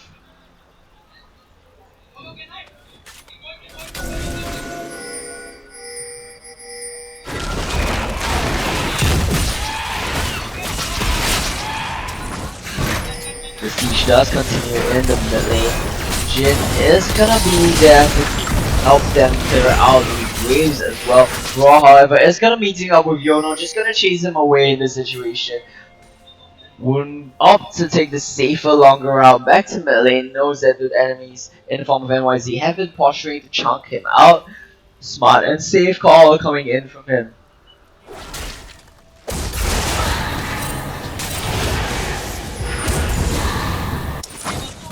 Ciela is going down to the bot lane right now, gonna pick up this huge wave. Does manage to get most of it for himself. He's actually gonna be sitting extremely close to his rapid fire cannon pick up. 2, 3.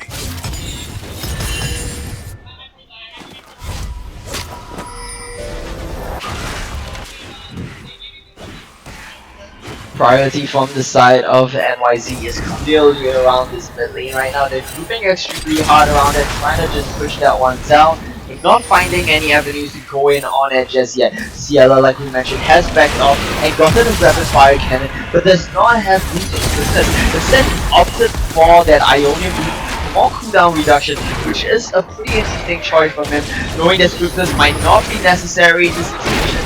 No slows are gonna come in onto him, mainly hard CC and only Elijah on this watch were to make it rain slow, instead opting for more cooldown reduction to go for more of his outs and first deadly versions. And Yono tries to go in on Ciela, he gets it and he gets popped!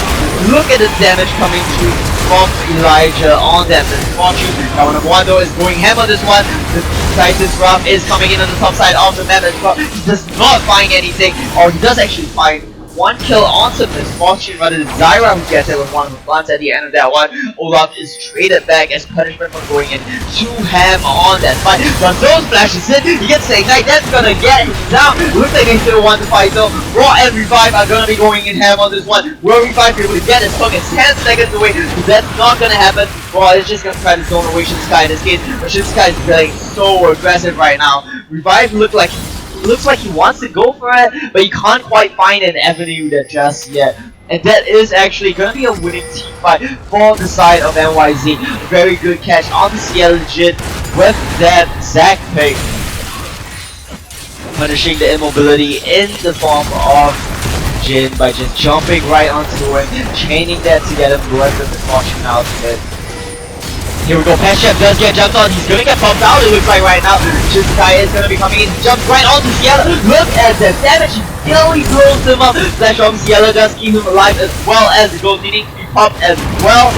They do try to go in onto Elijah, he does flash away. Yono does get killed as well. Down on one, all Alexis is so squishy with the Righteous Glory, has effectively no resistances outside of that now Magic Mantle, and that's gonna be a kill picked up again by the side of NYZ. They are gonna continue to push down onto the mid lane right now. Will take able to get this, but is gonna try to hold this one out, but he will get chunked out by the LeBron passive proc right there.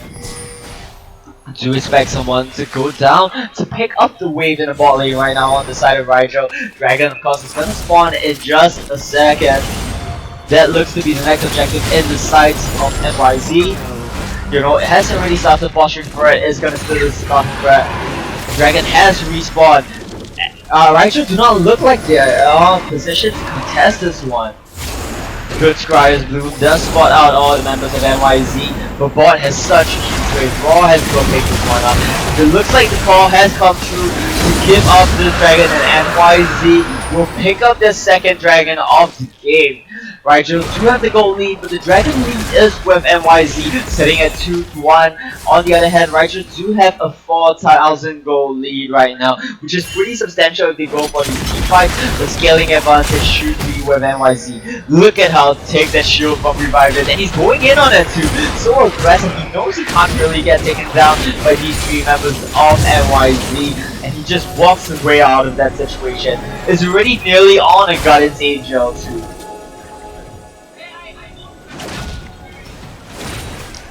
And what is this? Baron is gonna get started out by the side of Taiwan #1 team.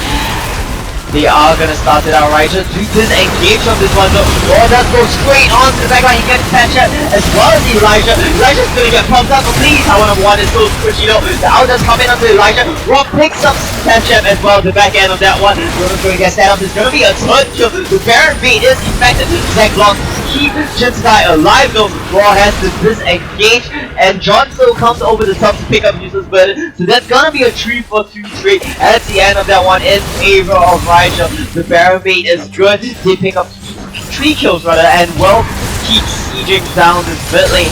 Shinsukai getting so tanky right now though. He does not really take that much from Ciela. We'll just try to hold on to that mid lane turret, and Raijo make the call to disengage.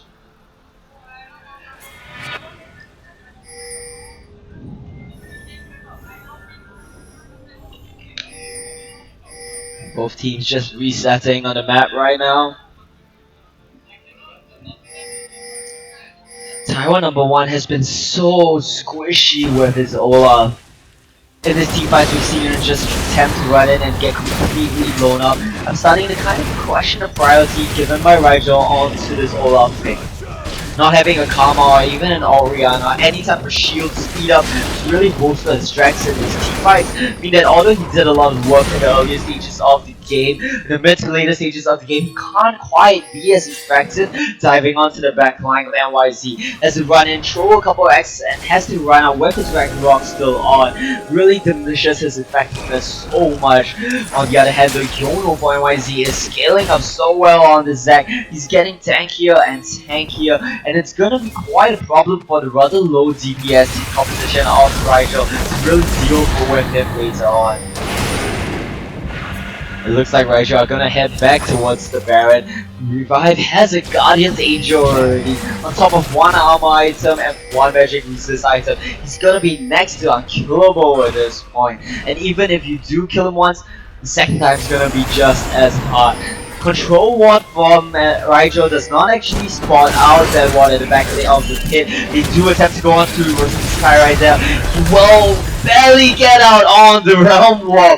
Revive not quite landing that hook means that they will be able to disengage from that situation.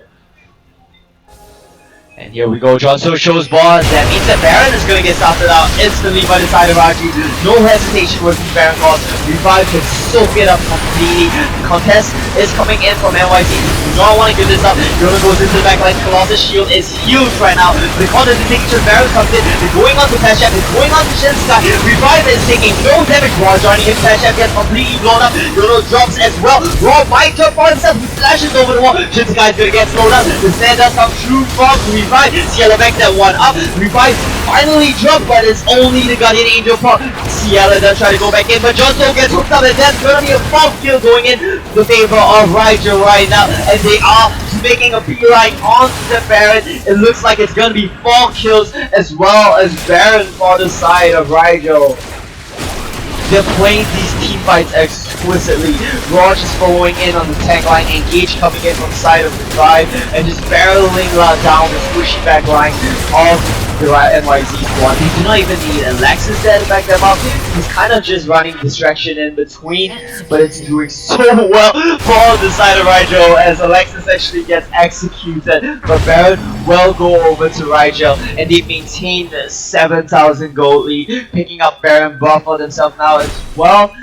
Revive is just a monster on this Nautilus, sitting 7-0 and 6.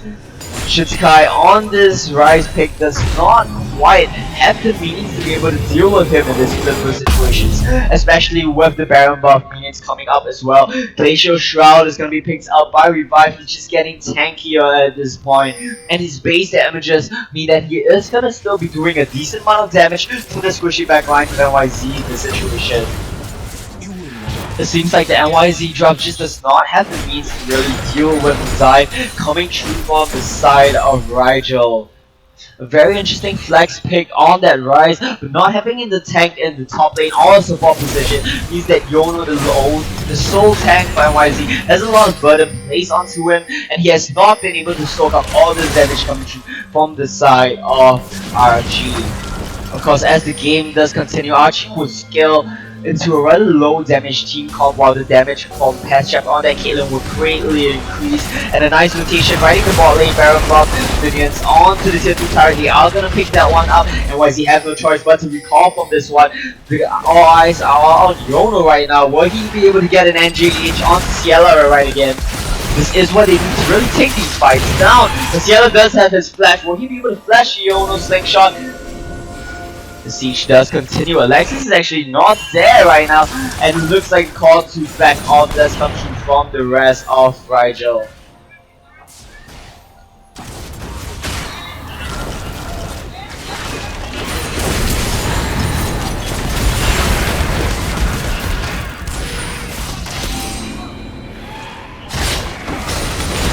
Number 1 gets jumped off by Yono, but he has 700 trap, so he will not exactly get hit by the last slingshot right there. But Yono might be in danger. The rest of the members of NYZ coming around the corner. They do just want the tier 2 turret. They're barreling right in on that. The other picked it up without contention. No last slingshot coming through from Yono. Picks on the dragon, picks on the blue buff. Rigel wants to take everything. They want to make their way through the jungle and take Dragon as well. Right now, RG gonna move their goal lead to nearly 10,000 at this point, sitting about 9.5, picking up the Cloud Drake as well. Dragons are 2 for 2, but of course NYZ do have the more useful Dragons in the form of the Inferno Drake as opposed to Cloud Drake. Both of these teams sitting on 1 Ocean Drake apiece.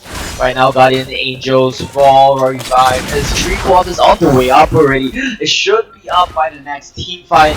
He's gonna be such an unkillable monster once again. Just continuing to split push down in the bot side of the map is just about gonna recall. Sitting on 1,000 gold as well. She's gonna take that Grom Camp for good measure. Shinsky does have a void stuff of his own. He will be able to deal with the tankiness coming through from Raw, Alexis, as well as Revive, but does not quite have the tanky stats of his own. Sure, he does have the flat HP, but resistances are definitely lacking for this Rise right now. If he does get chain CTC, like we see Revive dropping the Riptide around him in most of these fights, or rather the depth charge onto him in most of these fights, he will not be able to drop down his combo and will be severely diminished in the form of his damage output. That actually getting put out quite a bit right there is forced to back off. Not too sure where that one came from.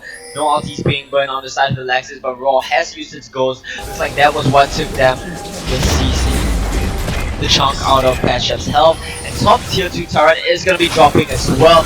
Rigel playing this one so methodically across the map, rotating very cleanly onto every lane. It still has an outer turret and slowly chunks the NYZ members out. Slowly bring down their towers, and they're just extending their gold lead. They're sitting at 10,000 gold right now. Look at Raw on this Vladimir. Spirit Visage, Rylai's Crystal Scepter, Proto Belt, as well as Void Staff. He's gonna be doing so much damage and sitting on 3,700 health as well. The engage goes in, Legendary Owl goes in, left runs into the backline. Like, still get picked up by tower number 1 on that Olaf. He drops immediately, but Raw does drop as well. The DPS coming from Shinsky and Passion is enough. Yellow flashes in, but he does not pick up the kill. A bit too aggressive coming in from it. Revive drops as well. He gets into his Guardian Angel proc. He will ultimately get picked up by Passion though, and the ground walk from Shinsky won't let him chase down Alexis as well. And that's gonna be a 4-for-0 ace. Overly ambitious dive coming from the side of Rigel. Raw got popped. Ciela flashed in aggressively and got heavily punished for that. Guardian's Angel got blown as well. This could be what NYZ need to pull themselves back into the game. Sitting at about a 8,000 gold lead right now in the side of Rigel. It's still extremely substantial, where NYZ already managed to close it by 2,000 gold. Gonna be able to pick up 2 turrets, it looks like, for themselves as well. Tier 2 mid turret drops as well. Closing the goalie just a little bit more.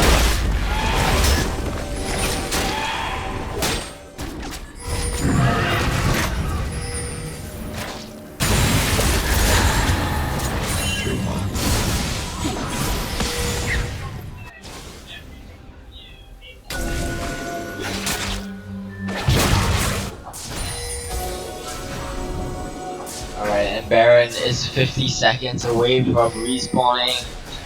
Looks like Rigel rather had their sights set on that one. Vibe is around the bottom side of the map right now, clearing out the wave. The rest of Rigel on the mid and top side of the map. Yella as well as the support are going to be hanging around the Baron.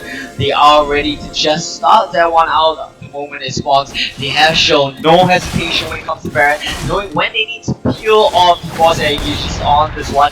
That's exactly what we're expecting to see again. Revive not opting to hold on to his TP, just gonna rotate up to join his team towards the Baron. It is only 10 seconds to morning right now. This could be the next big point of contention. Rigel actually just gonna lose all the control they had around Baron Pit, investing so much into that one, but just gonna be dropping it and backing off.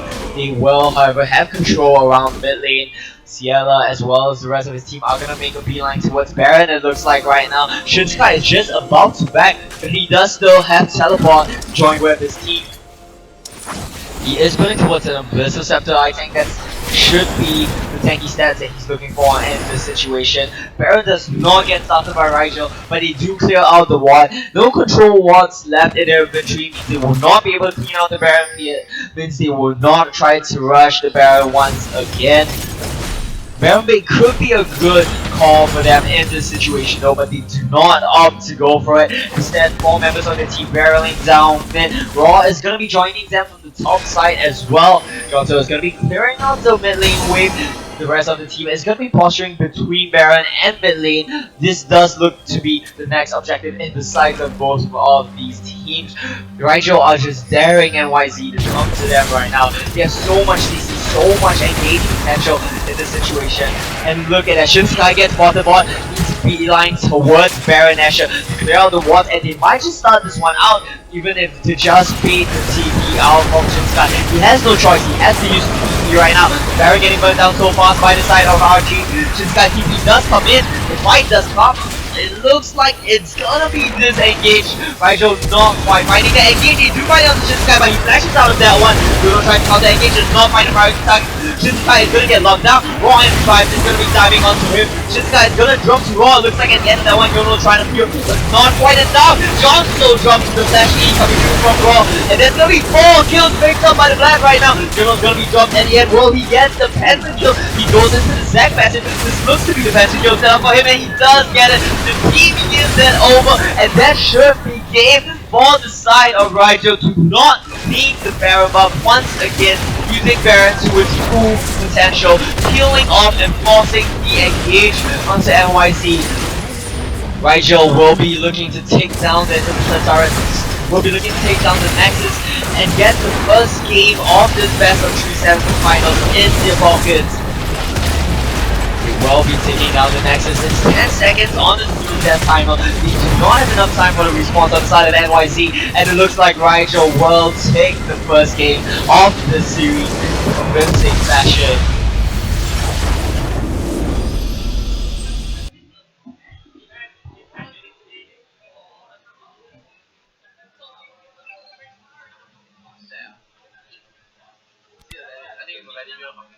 And once again, Raw on the vet, putting out insane damage numbers. We will be hitting into a quick 10 minutes break before we come back with the second game of the series. Rigel, of course, on match point for this one.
Alright, and we are back for the second game between NYG and Rigel, our second semifinals of the Sitex League of Legends Open.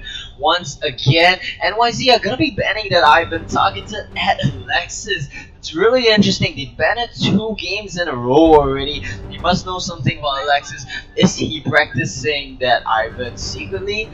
Vladimir, however, targeted at Raw are gonna be taken away. Lisa gonna be targeted at Yono and Caitlyn at Cat. Just taking away some really strong power picks on the side of RG, on the side of NYZ, though the target bans toward Raw and Alexis have been taken out.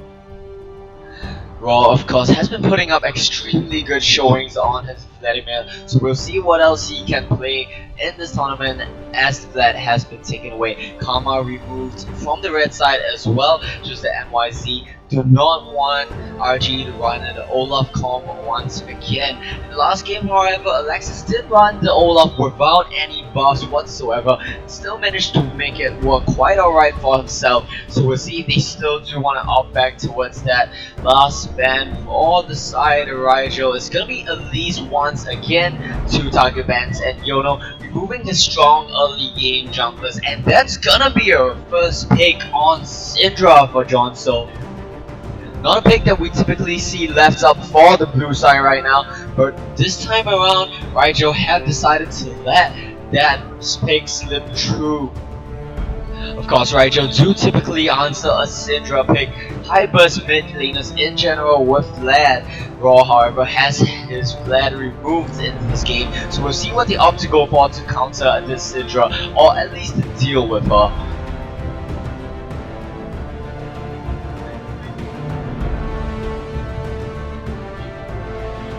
We did see NYZ have quite a dangerous situation in the mid lane in the last game, with Rigel camping it pretty hard, picking up 2 early kills onto John So's LeBlanc. This time around, Syndra's gonna be much less mobile, so that could be a spot for them to return gang 2. We do see a Zillion as well as a Zac come true. I would assume that is a Zillion mid going for Raw against this Syndra, if not for the fact that Arcane in the support position is actually quite a practiced Zillion player himself, so we might see that one drop down to support.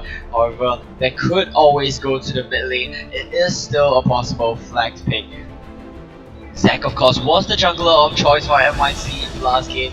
It did have one extremely good pick onto Ciela in the mid-game stages of the game. Really good at punishing these mobile AD carries with his long range engage potential. And we do see NYZ lock in the Olaf as well as the Ashe, so that's gonna be an immobile AD carry like we talked about, and it's gonna be both junglers switching their picks around, and that is gonna be a support Zillion as Ryze is locked in for Raw in the mid lane. Quite an interesting pick into Syndra. I would expect Syndra to be able to keep him at bay, but if Raw does manage to close the distance, he should be able to at least match, if not out damage Syndra with the insane burst Ryze is able to put out. And Ezreal gonna be the pick of choice for Ciela. Quite typical for him, favoring the same AD carries, Ezreal, Caitlyn, as well as Jhin. They do offer utility to his team. If not, I can just stay back and play it safe.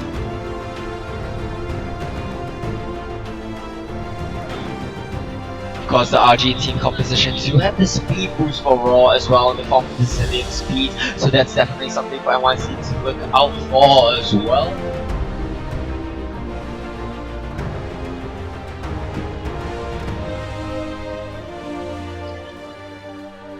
That's gonna be the last 2 picks to round out the NYZ team comp. It's gonna be Poppy up in the top lane and Zyra in the support position. Zyra Ashe, of course, an extremely strong bot lane combination popularized by Cloud9 a couple seasons ago. This is, of course, a bot lane that has plants and the Ashe Hawkshot to scout and have an insane amount of chain CC, pairing the Glacial Arrow together with the Grasping Taunts and the Zyra ulti can pretty much chain CC someone and pop them out. The Zillion will have to be extremely careful, but post 6 he should have his ult to keep himself alive through that combo, so it shouldn't be the end of the world for him. And of course, Zillion is always a good pick against Syndra. If you can drop your ultimate on whoever Syndra tries to use his unleashed power on, you should be able to revive them through the Syndra burst.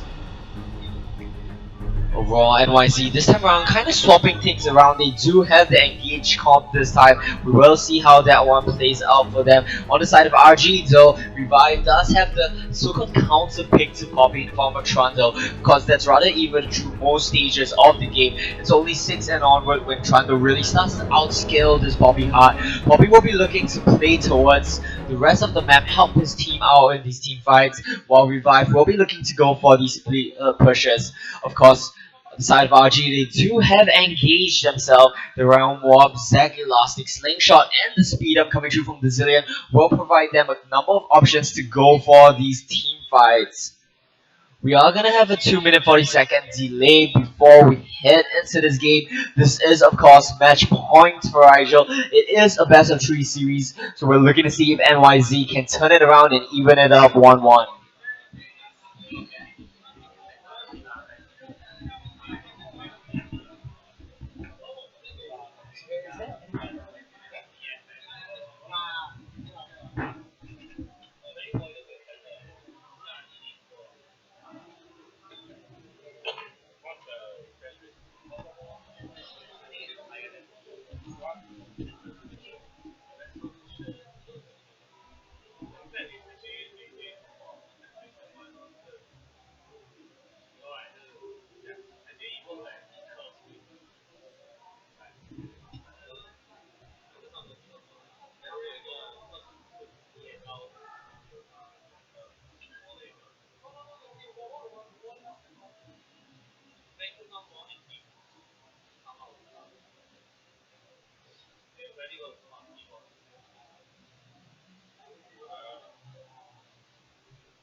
Alright, and we are loading onto the second game of the day. We have NYZ this time around on the blue side up against Rigel on the red side. Of course, swapping sides after Rigel took the first game around. Once again, NYZ this time they are gonna be the one who are going for the 5-man group. We will see if they can find anything out of this. Welcome Looks like they might actually run headfirst into revive, but he is already in the tri brush. I don't think he will be caught up by anything here. Can just drop the ward and back off. There's not even opt to drop the ward, just runs away in that situation. Will not have vision of NYZ. They are just gonna go in to get deep wards into the jungle right now. But Alexis has opted to start bot. So this time around he made the right call. The ward does spot their exit though. Placed there by Raw earlier on. We'll see Elijah as well as the rest of them leaving the jungle. Rigel, of course, taking this opportunity to go ward out the opposite red buff as well. So this invade just ends up with both teams having their red buffs warded. I promise. Minions have spawned.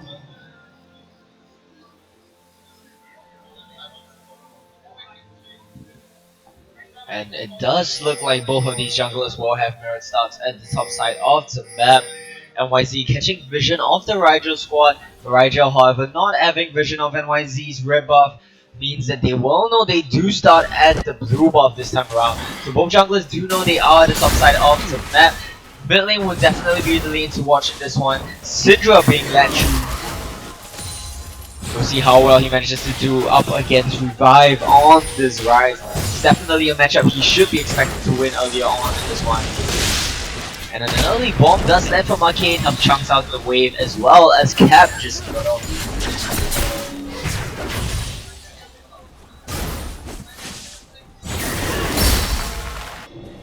Rogers eating the Qs right up onto Syndra. Trading an E auto does mean that you will be able to match these trades pretty evenly. But if we do look at CS in the mid lane, Wave is pushing into Johnso. So smartly from Raw, he does not want to extend this.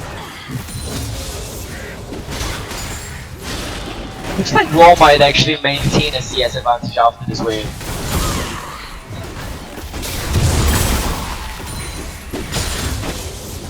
Right, and both junglers actually having mirror puffs right now. Except for Alexis, who does go to get a ward to keep his mid laner safe very early on in this one. Ooh, Raw does get a very nice trade onto Johnson, but he does get early ganked. He does pay off his own goals to run away from that one. Yodo will just chase him away in this situation. He does not manage to juke out on the act. This could be a kill for Yodo. Raw is gonna be forced to flash. Has not actually used his goals yet. We're just about to use it now. He might be forced. Nice sidestep onto the axe. Yodo will keep him alive and save his flash in that situation.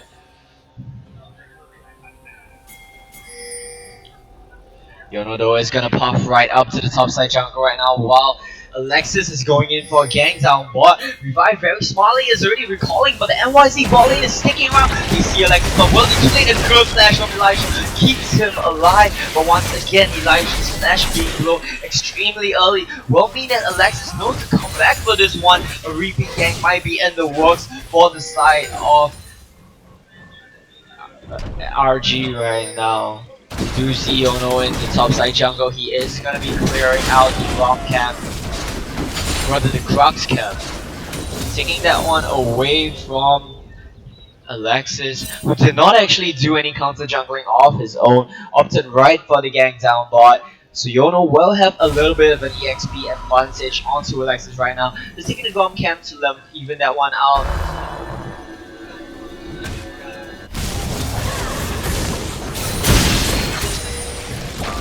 The bot lane though, trades are starting to go in favor of the NYT bot lane, despite having gotten ganked extremely early on in that one by Alexis. Bro actually doing very well for himself despite being shoved out so early. He was forced to recall extremely early on, blew his own goals as well. He is still matching CS as well as managing to trade even with John So. So very admirable performance coming in from Raw. John So of course does have a double door answering to try to bolster his laning phase up against this Rise.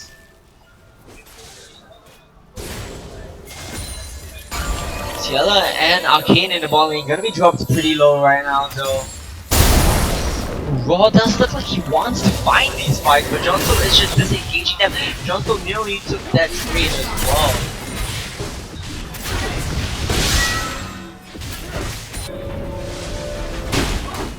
Yono continuing with his counter jungling, playing this Olaf pick so aggressively right now.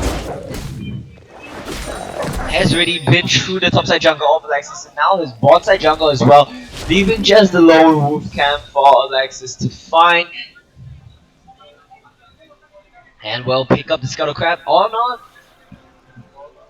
It's not up to pick up the Scuttle Crab for extra pressure for his team. Even though we see Johnson already extremely low on mana up against the Pride. Might be forced to be qualified. Alexis does go to the river, but he is spotted out by that ward over the banana bush wall. He does take the Scuttle Crab and he might actually run into Yono right now.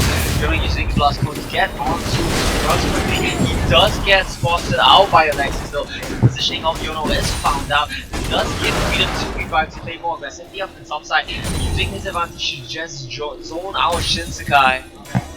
He has opted for more tanky go pop instead of the Tiamat priority that we normally see Trundles go for.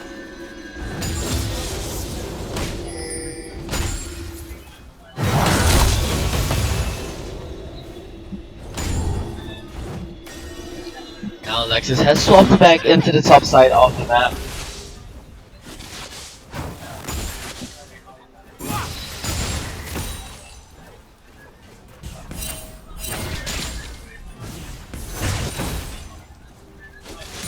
Trundle does get vision along the top side jungle, does not see Yono on the Zoloft just yet. If he had proc that Scry's Bloom just a couple seconds later, he would have gotten vision of Yono once again. But a good pick onto the blue buff figures out Yono's exact location, timing, oh as well as the ward actually. This will be headed over to John So, who is actually dropping CS down to Raw on the right.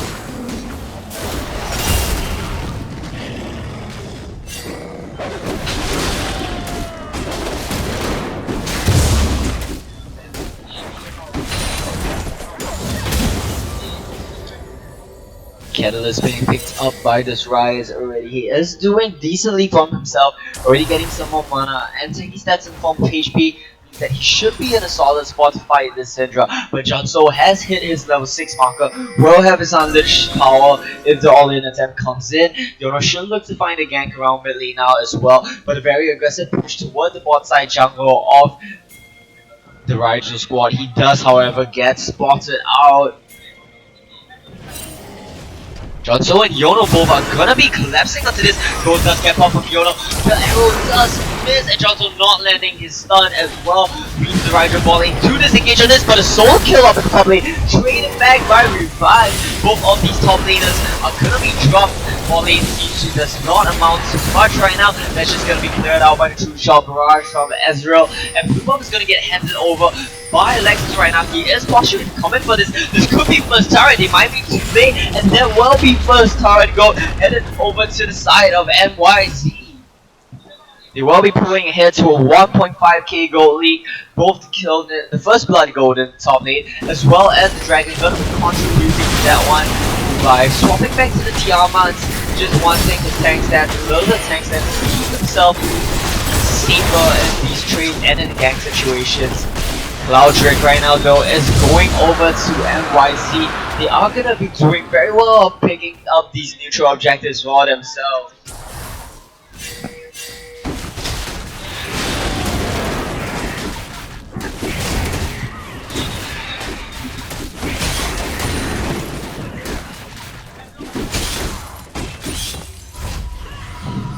If we just look across the board right now, CS advantage pretty even for the top and the mid lane. But we see the bot lane of NYC getting about a 10 CS advantage up on the bot lane of Rigel right now. Because this Ashe and Zyra lane with so much kill potential and so much poke as well, gonna be doing very well up against them.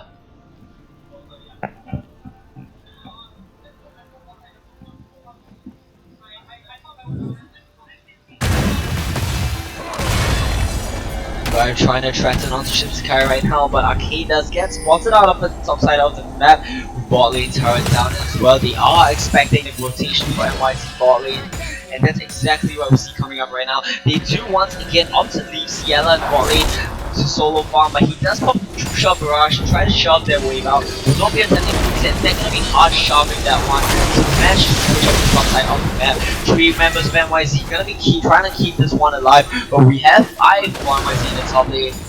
But the three members from RG up in the top side of the map, Shinsekai, however, is gonna back off to try to catch this big wave down bot.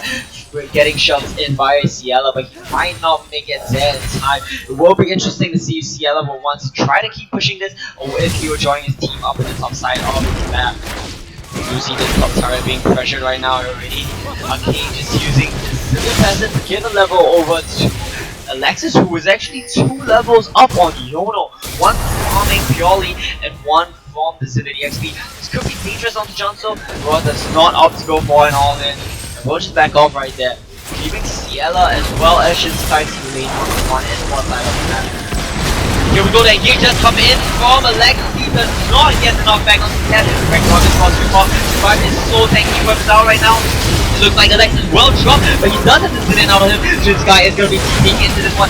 Alexis still has this passive. Cell division is going to get picked up by the members of NYZ right now, though. A good TP from NYZ. Will that depth another kill, as well as most likely the top turret as well. Really questionable decision from Alexis to go in at that one. Ciela does not have teleport into the AD carry, while Shinsekai does have his reset to fight in the top lane. Is in advantage. It's an advantage of NYZ. They do have the numbers advantage there. They will be making a quick rotate down to mid lane right now, though.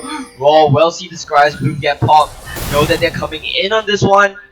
And he's low on mana as well. This could be a bad situation. I do expect the mid turret to get chunked before his reinforcements can get there. Ciela has not worked his way through the bot lane turret just yet. It's just about to get it. It's low on mana as well. They could actually try to look for a fight right here. Lono getting signed up, getting knocked out as well. But he gets killed by Kev and then just walk away. Yono stays alive with just enough HP. Raw not having any mana to continue that fight as well means that RG do have to disengage, and this is what we saw from RG in the previous game. Methodical rotations taking out all the outer turrets, and that's exactly what NYZ are doing this game. Pushing the lead extremely well. They have cleared out all 3 of the tier 1 turrets, and they will be looking to push their advantage after Cap clears the bot lane wave, shoved in by Ciela. And that is going to be a 2.2k goal lead, let's say, going over to the side of NYZ. Yono as well, opting for a very similar build path to what Alexis went for in the previous game, going for a very early Righteous Glory, holding off on that Bounty Cinder Hound build.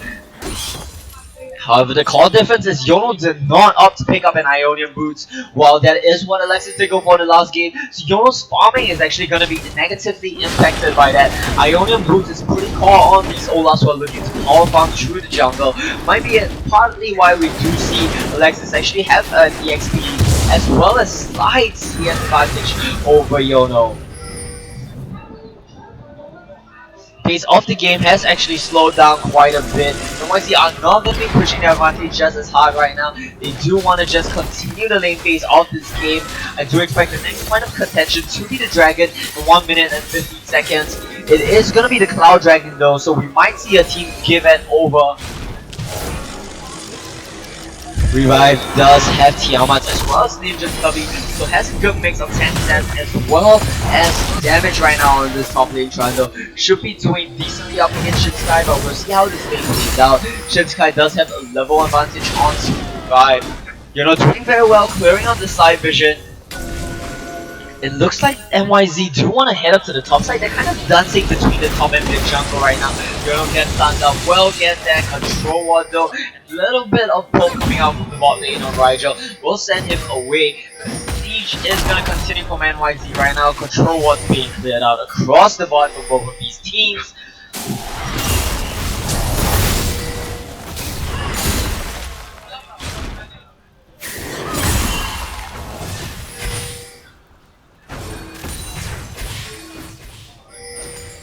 Dragon is gonna spawn in 10 seconds. It looks like Rigel do not want to contest this one.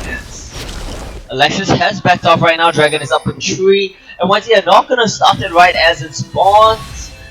And just as I say that, Yono is gonna be starting that one out. Alexis is not in position to contest this one. He said this Cloud Dragon should go over cleanly to NYZ. And Cloud Dragon is actually rather good for the team composition, with the ability to force these cross-map plays, as well as these long-range engages with the Ashe and Enchanted Crystal Arrow. Cloud Dragons are really gonna enable them to capitalize on it. Using this PvP to run in on these engages. Alexis is gonna come down a little bit too late. Just sees Dragon being taken away, and he is just gonna back off into his own jungle.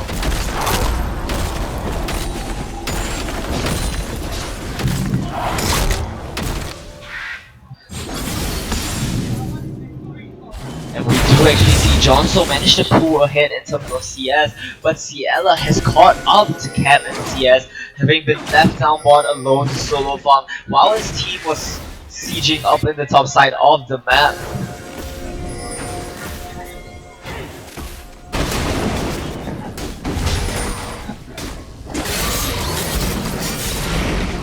We do see the rotation from the NYZ bot lane coming back into the top side of the map right now. They are gonna try to push this one out.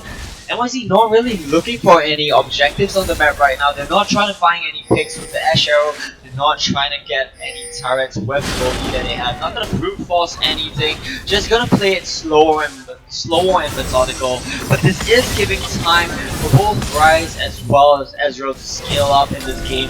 Trundle, of course, gonna turn into the late game the pushing monster as well. Ash does do pretty well into the late game, but I do believe that everyone else on the side of NYC will get outmatched by their opponents. We do see Shinsukai, however, get a good trade down onto revive as Grim Carol gets picked up by the members of NYC. No one wants to pick that up. Yono gets that in the end, alright. Left hand. Once again, they're still considering where to go right now. It looks like it will be Finley.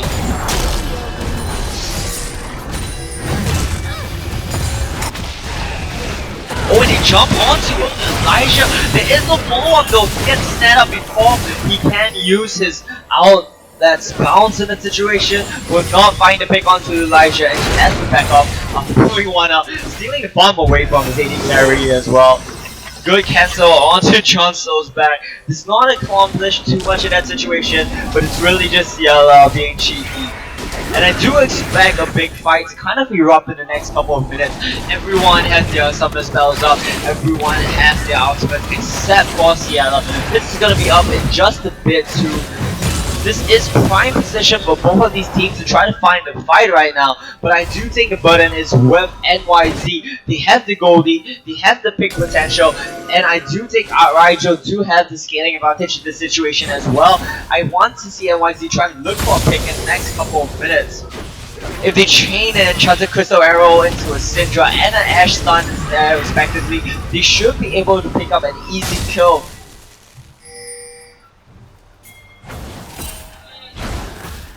Once again, just gonna slow down the pace of the game. NYZ have swapped their bot lane into top with the bot lane in the bot lane. With the top lane in the bot lane, rather. When Johnson does not manage to steal away the Raptor camp, it's close though. Just wait.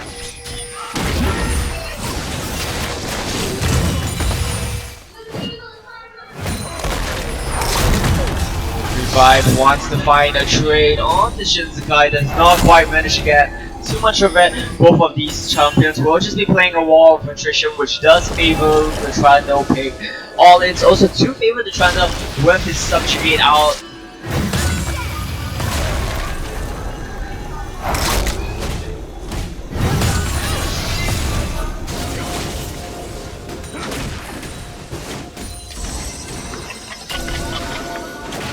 And it looks like NYZ are finally setting up for this top lane push. They are in position for this one. So it's about to rotate up. It does get spotted by the one right there. It's only Yono and Cam setting up for this one. So not quite the pick potential they were looking for, but it could be dangerous for anyone who missteps in the situation. Top lane tier 2 is gonna start getting sieged by Cat. Nearly gets stunned. Tower number 1 does go for too aggressive of engage step, and he gets immediately caught out in the division. Syndra didn't even get out of that situation, and Alexis just gets dropped right there. Too aggressive on that engage attempt. Zyra just disengaged the rest of his team. They couldn't follow up on it.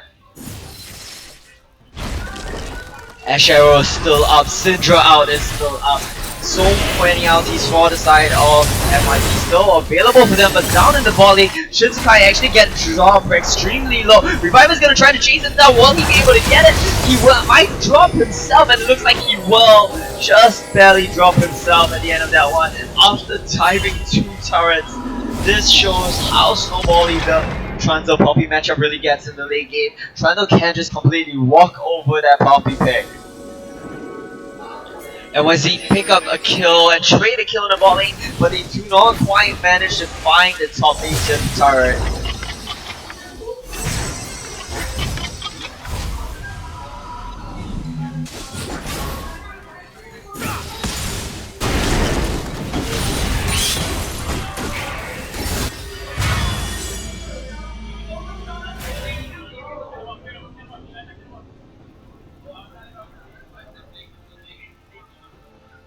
Lanes have reset right now. Once again, Dragon is in 20 seconds. Looks like NYZ are in position for this one. This will be an Ocean Drake. So the first true important Drake of this game.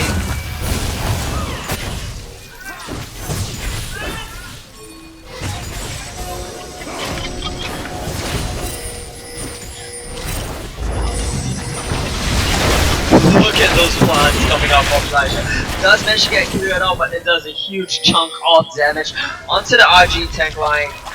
Dragon has not yet been started by either side right now. And it does actually get started by NYZ. Raijo just makes a call to back away from this one, and it will be the third Dragon for NYZ right now. They are going to ride the huge bot lane wave into the bot lane tier 2 turret.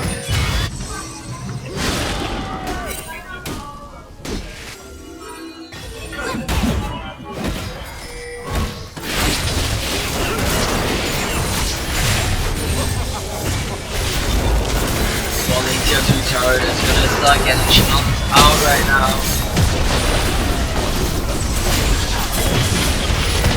And NYZ do pick that up. That is their first turret in 10 minutes or so after easily clearing through the tier 1 turret. Extending their gold lead to about 5,000 gold right now, as well as having 3 dragons means that NYZ are in a very comfortable spot as this game progresses. Itemization from Cab a little bit interesting though. He's picked up a second deal after finishing Runa's Hurricane, not finishing his Infinity Edge or opting to pick up an Acid Reaper, heavily prioritizing that attack speed build. We'll see where the next objective for NYZ is. They need to be dictating the pace of this game right now.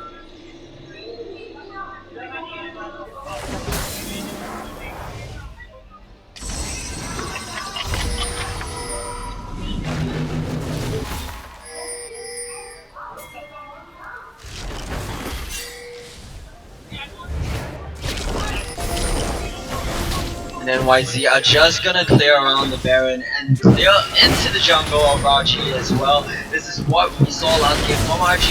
Both of these teams doing a very good job at controlling the jungle vision, as well as control of the Baron in general around the red side of the map when they have the lead. Cap does manage to steal their red buff as well after John so trickly throws that one over the wall.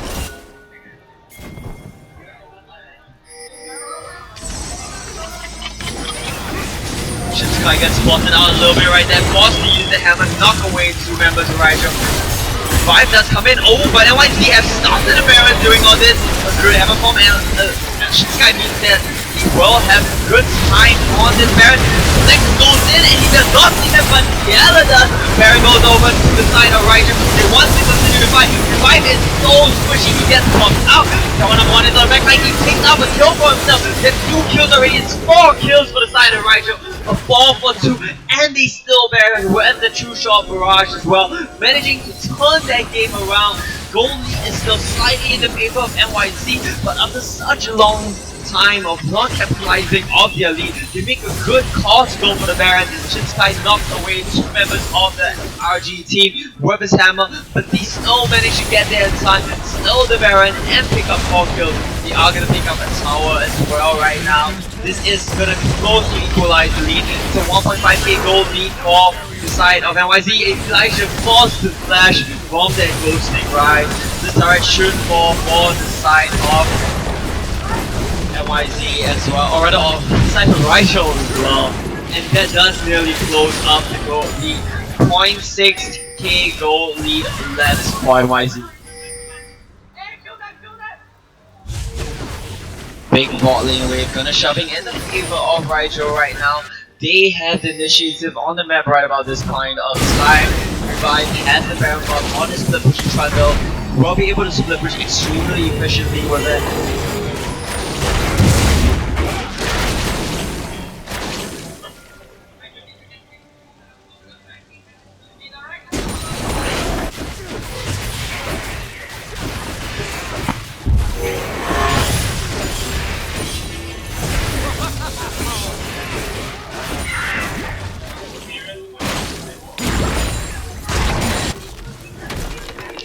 Just taking a look at the items across the board.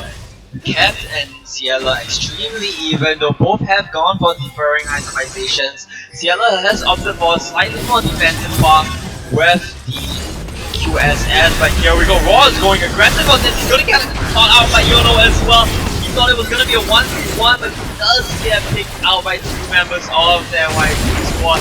Bit too greedy there, but this will be a top lane tier 1 turret going over to the side of Raijo. They have two members stacked in, and no answer yet from the side of NYT. That turret will go over to Raijo. It's gonna help them even up in gold in just a bit. 1,000 gold lead left for NYZ. Raw kind of being a bit too over aggressive in that situation. Not having vision of the NYZ team, but decided to go all in on Cap with his round warp either way. Cap has packing so much damage right now. Double attack speed item and an infinity edge. He's gonna build that into last pickaxe into a last whisper as well, which will be a huge damage spike from him. That's really when Cap will start shredding through people. John Slow's damage is gonna be dipping a bit, and so will Yono. The button will be on Cap right now. He really just pick up the DPS flank in his team, but they really do need to start healing for this Immobile Ash against the engage potential coming in from Zac, Trunzo Pillar, and Rise.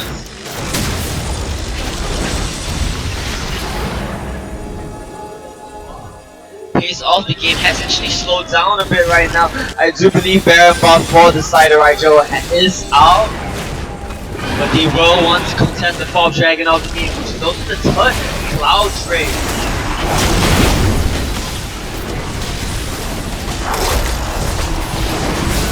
Once you want to contest this, goes in, trying to get the arrow hit on the right, that's a good side out. He's gonna hit on the 4, he's gonna get taken down, but it's spinning out, keeps him alive. And like I said, the backline's got so much havoc with that.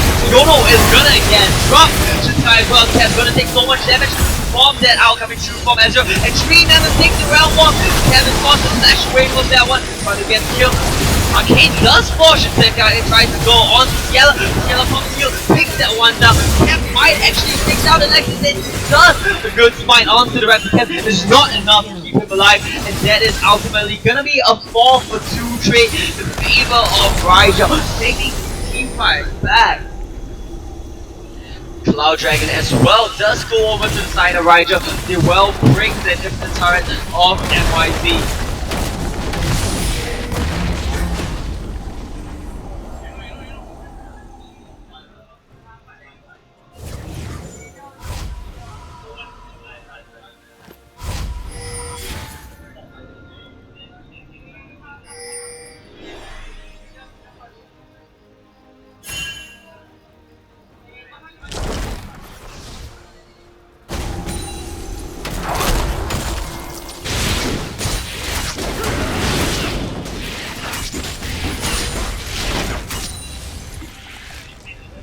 The pace of the game is just gonna be reset right about now. Ciela picks up the grip up. Both of these teams just doing a little bit of mental defense work throughout their own jungles, in their own lanes. And I do expect to see Raijo head back down the mid lane to try to break the exposed mid lane inhibitor. Stun does land onto Ciela. Look at the damages from the E and the W of Syndra. But it's gonna be so hard for me to follow up that damage. They're trying to crit the arrow belly, but the Ciela stops to shoot his shot barrage, and that's what keeps him alive in this situation. Raw does pop the round one, but it doesn't really do too much right there. Not too sure what that one was for. Look at the items coming through from Cap though. He's sitting 7 and 1 right now. 4 completed items on that Ash already. He's gonna be shredding through people as we saw him do to Alexis in the last team fight. It's gonna be extremely tough for him to keep alive with that huge Zac bouncing around in the back line though. Baron is gonna be respawning in 40 seconds. We saw Rigel has no hesitation for that one. When they had Kobe, just like barely nobody got blocked, not buying anything right there. And Baron, Blue Buck rather, does go over to Raw, which is exactly where Rigel wants it on.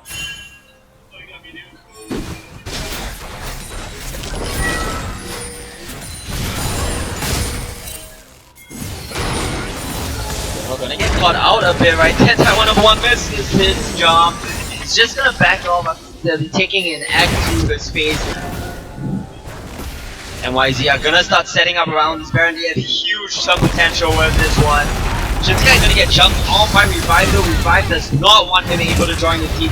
Good use of Courage of Colossus to keep himself full health. But Revive just gonna nice huge that one true shot barrage. Spots out Baron is not yet been starting out.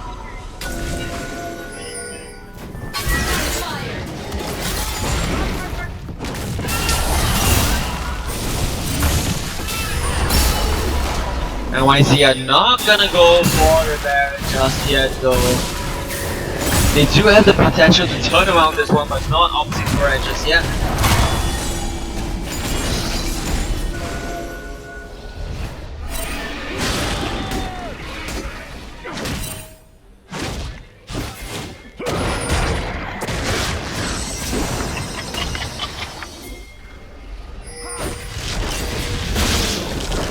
Giving up the vision control around Baron means that RG are going back in to clear that one out.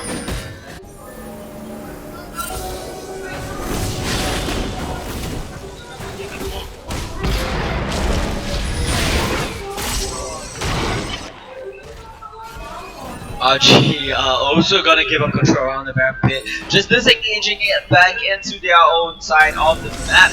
On the top side of the map though, a huge wave is going to be crashing into the tower and they can well be picking up right about now. Raw is there, he has the round ball, but he's not going to opt to go for anything just yet. Cap walking over a wall right now. You see Raw instantly stopping his tracks. He's thinking, should I go for this? Does not have the backup on his team just yet though, so not going to quite go for these attempts just yet. NYZ are going to take back control around the Baron pit, clearing out vision around it. Guardian's Angel has been purchased by Revive as his third item, just like we saw in the previous game. This is going to help him get through these team fights and have a second life despite being busted out. Of course, Honor Trundle not going to be as tanky as that Northern Juno popping the Righteous Glory to just scare away the members of Rigel a bit, but takes some poke for his efforts and has to back off. Has been a very slow game compared to the previous one. Both of these teams are just farming up. A big item spike is coming up for Raw though. It's almost onto his fourth item, which is gonna be a Void Star. Once that comes through, I would expect to see him together with CLR and his last Whisper be able to two-man shred through the members of NYZ. Whereas NYZ have a lot of burden on Cat to be able to do the DPS. Pings onto Baron, pings onto mid, and could this be a race for the side of Rigel? Baron is starting off by NYC. This is gonna be it. Rigel are closing in on this one. They're not quite gonna go for it. Just get Revive does get hit in the face by that enchanted crystal arrow. The Revive does come through onto the deck right there. He gets bounced out of his capture engage. These guys have what's in on this one. Revive does still have his GA. A second engage from Courage up to the off deck. It's gonna hit for so much. He does still have his cell division. Gets set up in the situation. The 3-man realm of bomb does get started up. So Kendall gets jumped off and aggressive E comes in from CL. Picks up one, he picks up two, and Rock beats them by up. And that's gonna be a fall kill sweep coming over for the side of Rigel. They are gonna pick up Baron once again, not dropping a single member this time around.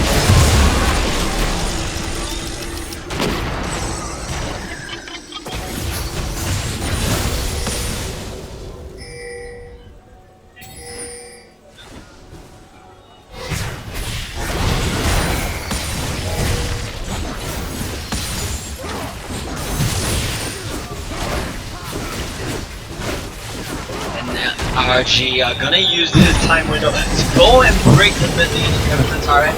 Dragon as well is gonna get started out by Revive. Gonna be the second Ocean Strike of the game. Regeneration is gonna help them out a lot in this situation, which we expect to come true now that Nitro do have Parabol. Was the first time around, didn't do too much with Parabol. They were still behind in goal. Used that to really catch themselves up, but now they are 4k ahead in goal from 6k down.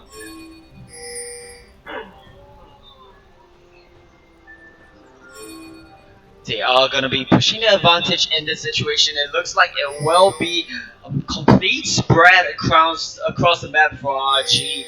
Azura's going to head into mid lane right, Joe, on the top side of the map, while Raw as well as Arcana in the ball lane going to be pushing that tier 2 turret. They don't quite have the full backup of the team to ride this huge Q wave just yet though. Damage coming through from Raw right now is completely ridiculous. Hence the void stuff is on a large Raw as well. They are sitting on a control wall, so they know they have not been spotted just yet. As you're gonna be joining them in this one, Revive is just chunking down the top lane turret. He is about to pick that one up, pulling Rigel ahead to. Oh, look at the pull coming through from Ciela. They are gonna just barrel down on this top turret. Nexus coming to scare them away from that one, it looks like. A good chunk onto Arcane. It takes out 2 ultimate, and Transit Crystal Arrow does not hit in time to stun him before the Zillion out. You come through and Revive, just completely ignoring Shinsekai right there. Hammering down the top lane with its turret. It's been dropped so low in the mid lane as well. Super Myriad is tripling into this one. While tier 2 drops. Revive is gonna be riding this. He wants to force the top turret, but Shinsekai is just taking up the raid. Raw is here to help him. If you set him up, is the damage enough? Shinsekai does not have his out. It looks like he will get dropped by Raw. That damage coming from Bryce is ridiculous right now. Top inhibitor turret drops. God inhibitor turret drops. Raicho are just aiming all the inhibitors in this game right now, it looks like. Engage comes true from the side of Alexis. He gets right on the cap. Cap is gonna be dropped. Ciela, he's in aggressively. He has an ult up on him, but the peel will keep him alive. And that's 3 kills coming true for the side of Raicho. Ron does try to go in on this one. He takes the next turret, which will make him drop ultimately at the end of that one. And it looks like Johnson will get stumped up and picked up by Revive, but that will be an ace as well as the game for Team Rigel. They will be taking this in a clean 2-0 series and will be joining Aim to Top 8 as the finalists for the Sitex League of Legends Open 2016. The other team's not in the top 8. Yeah, it's top 8, right? Because they're finalists. It's top 8.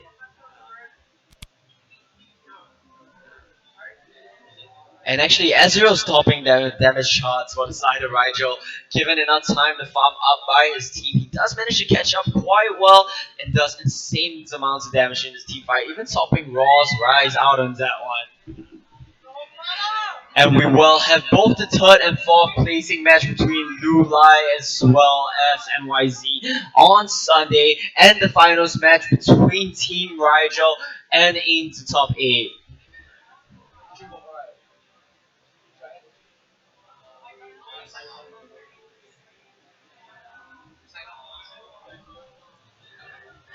And with that, our games have concluded for the day. Rigel do take the series 2-0 and Aim to Top 8 take theirs 2-0 as well. With that, we are done for the semifinals of the day, and we will be back tomorrow with the Overwatch semifinals and finals, and on Sunday with the League of Legends 3rd and 4th placing match and finals as well.